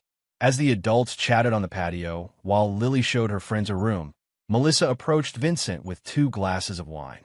To surviving the year from hell, she proposed, offering him one. Vincent accepted with a small smile. To rebuilding what matters. They clinked glasses, the simple gesture acknowledging how far they had come. Daniel seems nice, Vincent observed neutrally. Melissa glanced toward where the botanist was engaged in animated conversation with Beverly about native plant restoration. He is, she agreed. It's early days, but he's kind, straightforward, no hidden agendas. I'm glad, Vincent said, and found he meant it sincerely. You deserve that. Melissa studied him. What about you? Any prospects on the horizon? Vincent shook his head. Not yet. I'm focused on Lily, the foundation, my work at the hospital. Romance can wait. As if summoned by her name, Lily burst onto the patio, proudly displaying a science fair ribbon. Look what Miss Patterson gave me today, she exclaimed. First place for my ecosystem project. Vincent and Melissa both knelt to examine the ribbon, their shared pride in their daughter creating a moment of perfect unity. That's amazing, sweetheart, Melissa praised. All that research really paid off. We should frame it for your room, Vincent suggested. Right next to your solar system diagram. Lily beamed, then looked between her parents with sudden seriousness. Are you 2 friends now? Like real friends? The question caught them off guard. Vincent and Melissa exchanged glances, wordlessly deciding on honesty. We're something even more important than friends, Vincent explained carefully. We're your parents, who both love you more than anything, and who respect each other very much. Even though we don't live in the same house anymore, Melissa added. Lily considered this. Like Dr. Winters said, that families can look different, but still be strong. Exactly like that, Vincent confirmed, impressed by her recall and understanding. Lily nodded, apparently satisfied, then raced off to rejoin her friends, the matter settled in her uncomplicated view of the world. Later that night, after the guests had departed and Lily was asleep, Vincent stood in his backyard gazing at the stars. The events of the past year played through his mind like scenes from someone else's life. The restraining order, the custody battle, the systematic dismantling of Doyle's network, the final confrontation, and now, this tentative peace. He had lost and found himself in that journey. The man who had opened the front door to find a restraining order taped to it had been decent, but perhaps complacent, believing in systems and norms that Doyle and his ilk manipulated with ease. The man standing here now understood darker truths about power and corruption, about his own capacity for calculated ruthlessness when what he loved was threatened. But he also understood something about redemption, not the Hollywood version of complete absolution, but the messy, incomplete process of building something meaningful from the wreckage of destruction. Vincent's phone buzzed with a text from Beverly. Judge Harriman signed off on the custody modification today. All official now. Congratulations. Vincent smiled slightly, pocketing his phone. The legal battle was finally, truly over. The victory he had fought so hard for was secured at last. Chapter 9, Reckoning. Autumn painted the lakeside property in brilliant hues of red and gold. 2 years had passed since the night Vincent had found the restraining order on his door. 2 years of battle, reconstruction, and careful realignment of his life's priorities. The research center, now in its final stages of construction, stood on the eastern edge of the property, a sleek, modern building designed to blend with the natural surroundings while housing state-of-the-art laboratories. The Vincent Keller Foundation for Environmental Medicine had attracted top researchers and generous funding. Its mission to study the intersection of ecosystem health and human wellness resonating with both the scientific community and public health advocates. Vincent stood on the observation deck, reviewing blueprints with the project manager, when his phone rang. "Walcott, thought you'd want to know," the police captain said without preamble. "Mercer died last night. Heart attack in his cell." Vincent absorbed this information silently. Calvin Mercer had been serving the negotiated 15-year sentence, his testimony having dismantled what remained of Doyle's network. "Any suspicious circumstances?" Vincent asked. "None. Natural causes according to the preliminary report. Man was 74 with a history of cardiac issues." Walcott paused. "Thought you might have feelings about it one way or another." Vincent gazed across the lake, contemplating. "Just the closing of a chapter," he said finally. "Thank you for letting me know." After hanging up, Vincent remained on the deck, reflecting on how thoroughly the landscape of his life had changed. Doyle dead, Mercer now gone as well. The corruption network they had built systematically dismantled, with several former officials still serving prison terms for their roles. His phone buzzed again. A text from Melissa. "Lily forgot her science project at my place. Dropping it by your office around 3, if that works." Their co-parenting relationship had settled into a functional, respectful dynamic. The modified custody arrangement gave Vincent primary custody, with Melissa having Lily 3 weekends per month and extended time during school breaks. It worked well for all of them, especially Lily, who had blossomed into a confident, academically gifted third grader with a passion for environmental science that delighted both her parents. As for Melissa, she had found her footing professionally with the conservation department, where she had recently been promoted to regional director. Her relationship with Daniel, the botanist, had developed into something serious. They had moved in together 6 months ago. Vincent harbored no ill will about this. Whatever romantic feelings he had once had for Melissa had been thoroughly excised during the betrayal and subsequent conflict. Vincent texted back a brief confirmation, then drove to the hospital for his afternoon surgeries. His professional life had never been better. As department head, he balanced administrative duties with the complex surgeries that remained his true passion. A recent profile in a medical journal had labeled him the surgeon with the golden hands, highlighting his remarkably low mortality rates and innovative techniques. At precisely 3:07 p.m., as Vincent was reviewing post-op notes in his office, a knock came at the door. "Come in," he called, looking up to see Melissa enter, carrying Lily's science project, an elaborate model of a watershed ecosystem. "Thanks for bringing this," Vincent said, clearing space on his desk for the project. She would have been devastated to miss the presentation tomorrow. Melissa nodded, lingering awkwardly in the doorway. "There's something else I wanted to discuss, if you have a minute." Vincent gestured to the chair across from his desk, noting the unusual tension in her manner. "Everything all right?" Melissa sat, her hands clasped tightly in her lap. "Daniel asked me to marry him last weekend. I said yes." Vincent studied her carefully, surprised by her evident nervousness about sharing this news. "Congratulations. He seems like a good man." "Thank you." Melissa relaxed slightly. "I wanted to tell you directly before Lily finds out, and to discuss logistics." "Of course," Vincent nodded. "Will you be staying in the same apartment?" "Actually, no. Daniel's been offered a position at the University of Oregon, a research fellowship in forest ecology." Melissa met his eyes directly. "I'd like to go with him, which means we need to talk about Lily." Vincent felt a cold stillness settle over him, the same focused calm that descended during complex surgeries. "You want to take her to Oregon? I want us to find a solution that works for everyone," Melissa clarified. "Obviously, I don't expect full custody, but perhaps a different arrangement. Summers with me, school year with you, or vice versa. That would mean changing her school, separating her from her friends, her routine." Vincent's voice remained level, but his mind was already calculating, strategizing. Lily's thriving here. Her therapy is completed. Her academic performance is exceptional. Her social circle is stable. I know, Melissa acknowledged, but she loves Daniel too, and she'd have opportunities there. The ecological diversity of the Pacific Northwest, excellent schools. No, the word was soft but definitive. Melissa blinked. Vincent, I'm not suggesting this lightly. I've researched schools, found a house near a nature preserve that Lily would adore. The custody arrangement stays as is, Vincent stated. If you choose to move across the country, that's your decision. But Lily remains here, where she's established and thriving. A flash of the old Melissa surfaced, determination hardening her features. I'm not asking permission, Vincent. I'm proposing we discuss modifications to the custody agreement that reflect new circumstances.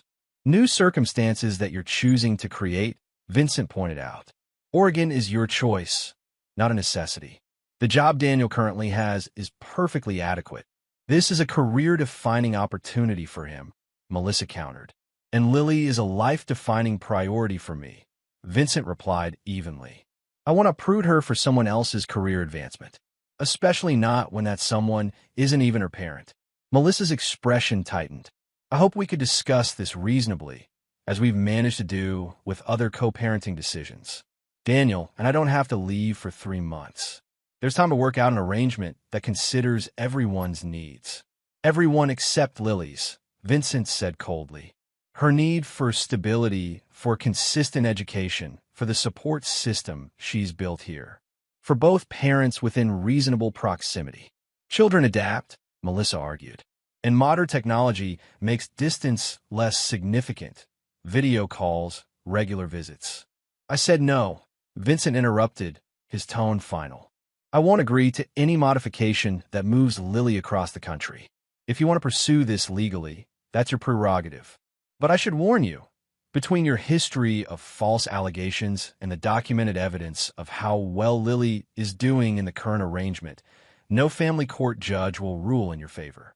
Melissa stared at him, realization dawning in her eyes. You haven't changed at all, have you? Still ruthless, still uncompromising when it comes to what you want. What I want, Vincent corrected, is what's best for Lily. You once used her as a weapon against me.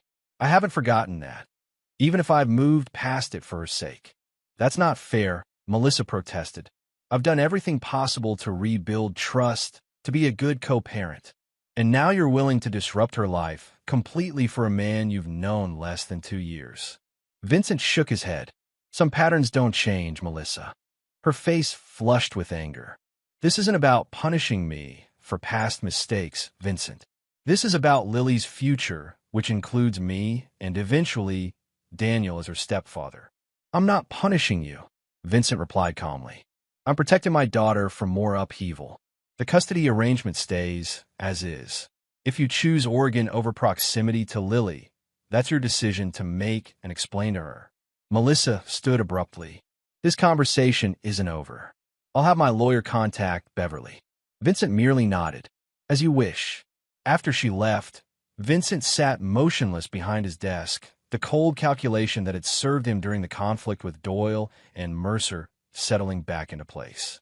He had known, somehow, that the peace of the past year was temporary, that sooner or later something would threaten what he had fought so hard to secure. That evening, he called Beverly, briefing her on Melissa's plans and his position. She doesn't have a legal leg to stand on, Beverly assured him. The current arrangement is working well for Lily by every objective measure. No judge will disrupt that without compelling necessity, which career advancement for a non-parent doesn't qualify as. Still, be prepared, Vincent instructed. Gather Lily's school records, therapy reports, anything that documents her stability and progress under the current arrangement.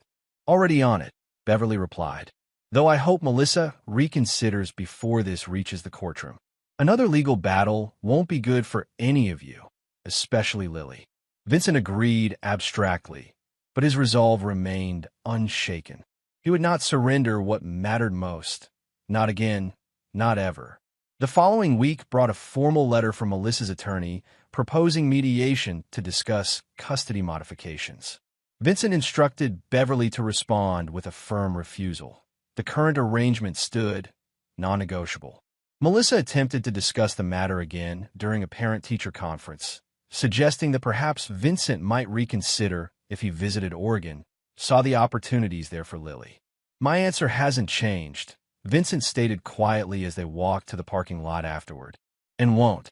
"Then you leave me no choice but to pursue this legally," Melissa replied, a hint of her old steel returning. Vincent merely nodded. "As I said before, that's your prerogative." He was prepared when the motion for custody modification landed on Beverly's desk the following Monday. The filing cited significant change in circumstances and educational and environmental opportunities as justification for altering the custody arrangement to allow Lily to relocate to Oregon with Melissa and Daniel. Beverly was confident in their position. "This won't go anywhere," she assured Vincent, "but it will be stressful for everyone, especially Lily if she becomes aware of it." Vincent had already considered this. "Lily knows nothing about this yet, and won't until there's a resolution. Melissa and I agreed on that much, at least." The preliminary hearing was scheduled for early December, just 6 weeks away. Vincent approached it with the same preparation he brought to complex surgeries: gathering evidence, securing expert testimony, documenting every aspect of Lily's stable, thriving life in her current environment. 2 weeks before the hearing, Vincent received an unexpected visitor at the hospital. Daniel Marshall, Melissa's fiancé, requested a meeting on a personal matter. Curious despite his suspicion, Vincent agreed to coffee in the hospital cafeteria. Daniel, a lean, thoughtful-looking man in his mid-40s, seemed nervous but determined. "Thank you for seeing me," he began. "I know this is unconventional. What can I do for you, Daniel?" Vincent asked directly. Daniel took a deep breath. "I wanted to speak with you, father to potential stepfather, about Lily and the situation with Oregon." He held up a hand as Vincent began to respond. "Please, just hear me out. I'm not here to argue or negotiate. I just want you to know something important." Vincent waited, expression neutral.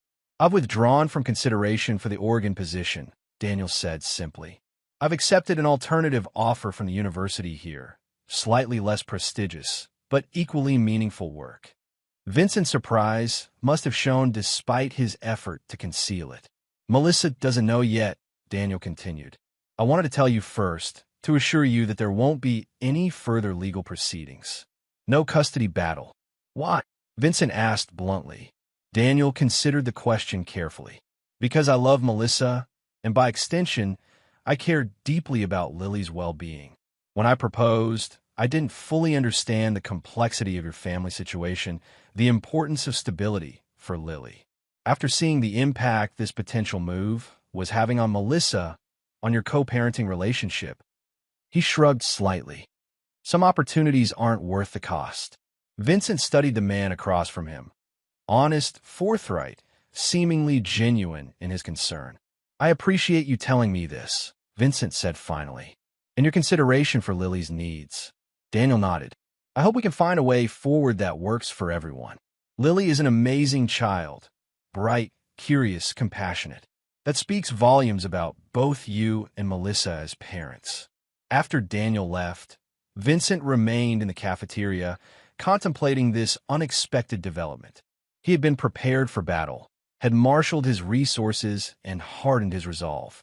The sudden removal of the threat left him in an unfamiliar state of suspension. That evening, his phone rang. "Melissa. Daniel told me what he did," she said without preamble. "That he spoke to you, that he's declined the Oregon position." "Yes," Vincent confirmed. "He seems like a thoughtful man." Melissa was quiet for a moment. "I'm withdrawing the custody modification request. The hearing is canceled." "I appreciate that," Vincent said carefully. "I want you to know," Melissa continued, her voice low and controlled, "that I wasn't trying to take Lily away from you. I truly believe we could find an arrangement that served everyone's needs." Vincent considered his response. The cold, tactical part of him, the part honed during the conflict with Doyle, wanted to press his advantage to ensure this threat could never resurface. But another part, perhaps the surgeon who understood that healing sometimes required restraint, urged moderation. Lily needs both of us, he said finally, here, where she's established and thriving. I'm glad you've reconsidered. It wasn't forgiveness. Vincent hadn't forgotten or truly forgiven the original betrayal, the use of Lily as a weapon against him. But it was acknowledgement of their shared interest in their daughter's well-being. Daniel's a good man, Vincent added, surprising himself at the admission. Better than Doyle. Better choices, better priorities. Yes, Melissa agreed quietly. He is. The call ended shortly after, both parties having said what was necessary and little more. 6 months later, on a warm spring afternoon, Vincent sat on the observation deck of the now-completed research center, watching Lily collect water samples from the lake edge for a science project. The Vincent Keller Foundation was fully operational, its work already garnering attention in both scientific and environmental communities. His phone buzzed with a message from Anthony Russo.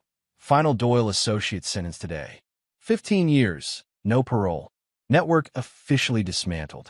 Vincent read the message with quiet satisfaction. The corruption that had nearly destroyed him had been methodically, completely eradicated. Every participant identified, prosecuted, removed from positions of power. Lily came bounding up the steps, her collection vials carefully labeled. Dad, I found 3 different species of aquatic invertebrates. Can we look at them under the microscope in the lab? Of course, Vincent smiled, rising to follow her excitement. Let's see what you've discovered. Inside the state-of-the-art laboratory, Vincent helped Lily prepare slides, watching her growing confidence with the equipment. At 8 years old, she already showed the precise focus and steady hands that had served him so well in surgery. Do you think Mom and Daniel will want to see these? Lily asked as she adjusted the microscope. For their wedding? Vincent chuckled. Perhaps not at the actual ceremony this weekend, but I'm sure they'd love to see your findings afterward. Melissa and Daniel's wedding was a small affair planned for the local botanical gardens, a setting that reflected their shared love of nature. Vincent had agreed to bring Lily and had even contributed to her junior bridesmaid dress, a gesture of co-parenting goodwill that had surprised many. Dad, Lily looked up from a microscope, her expression suddenly serious. Are you happy? The question caught Vincent off guard. What makes you ask that, sweetheart? Lily shrugged slightly. Mom seems really happy with Daniel, and you're always busy with surgeries or for the foundation, but you're mostly alone. Vincent considered his answer carefully. Happiness comes in different forms, Lily. I'm fulfilled by my work, by this center, by the time we spend together.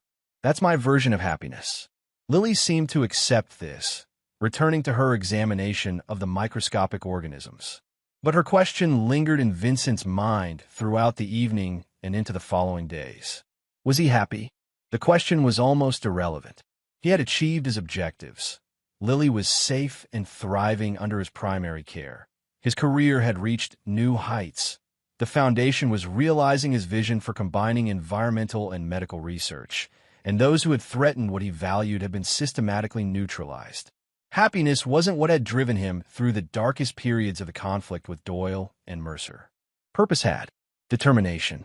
The cold, relentless resolve to protect what was his and punish those who would try to take it. The weekend of Melissa's wedding arrived with perfect weather. Vincent delivered Lily to the botanical gardens early for photographs, exchanging civil greetings with Melissa, who looked genuinely radiant in her simple white dress. Thank you for bringing her, Melissa said as Lily ran off to join the flower girl for final preparations. And for everything else. Vincent nodded. She's excited about her role. Practiced her walk all week. An awkward silence fell between them. Too much history, too many complex emotions. Will you stay? Melissa asked unexpectedly. For the ceremony, at least? It would mean a lot to Lily. Vincent hesitated. He had planned to return for Lily afterward, maintaining the careful distance he had established. Please, Melissa added softly. It would help her see that we can all move forward, that the past is truly behind us. Vincent considered the request. Not for Melissa's sake. He had never fully forgiven her betrayal. Never would, but for Lily's. I'll stay for the ceremony, he agreed finally. From a seat in the back row, Vincent watched as Daniel and Melissa exchanged vows beneath a trellis of climbing roses. Lily performed her junior bridesmaid duties flawlessly, her face alight with excitement. During the reception that followed, Vincent remained briefly, accepting a glass of champagne and making polite conversation with other guests. He was preparing to leave when Daniel approached him. "Thank you for staying," Daniel said sincerely. "It means more than you know, to Melissa, to Lily, and to me." Vincent nodded. "Lily seems happy." "She is." Daniel glanced to where Lily was twirling on the dance floor with the flower girl. "She's an extraordinary child. I want you to know that I understand my role in her life. Not to replace you, but to be another supportive adult who cares about her well-being." Vincent studied the man before him. Decent, straightforward, without Doyle's manipulation or hidden agendas. "Treat them well," Vincent said simply. "That's all I ask." As he drove home that evening, Vincent reflected on the journey of the past 3 years. From the devastating betrayal that had begun with a restraining order taped to his door, through the calculated dismantling of Doyle's network, to this new equilibrium. Not perfect, but stable. Functional. His phone rang through the car speaker. "Beverly." "Just checking in," she said. "How was the wedding?" "Fine," Vincent replied. Lily enjoyed herself. Beverly was quiet for a moment. "You know, most men wouldn't have handled this situation with such composure. Attending your ex-wife's wedding to another man, after everything that happened." "I didn't do it for Melissa," Vincent clarified. "It was for Lily." "I know," Beverly said gently. "That's what makes you different from men like Doyle. Everything you did, even the ruthless parts, was to protect, not to possess or control." Vincent considered this distinction as he turned onto the private road leading to his lakeside property. Perhaps Beverly was right. The cold calculation that had guided him through the conflict had always been in service to protection, not domination. The research center came into view, its sleek profile silhouetted against the setting sun. Beyond it, the lake shimmered with golden light, the surrounding forest vibrant with spring growth. All of it preserved, protected from Doyle's destructive plans. Vincent parked and walked to the observation deck, gazing out over the property that had nearly cost him everything.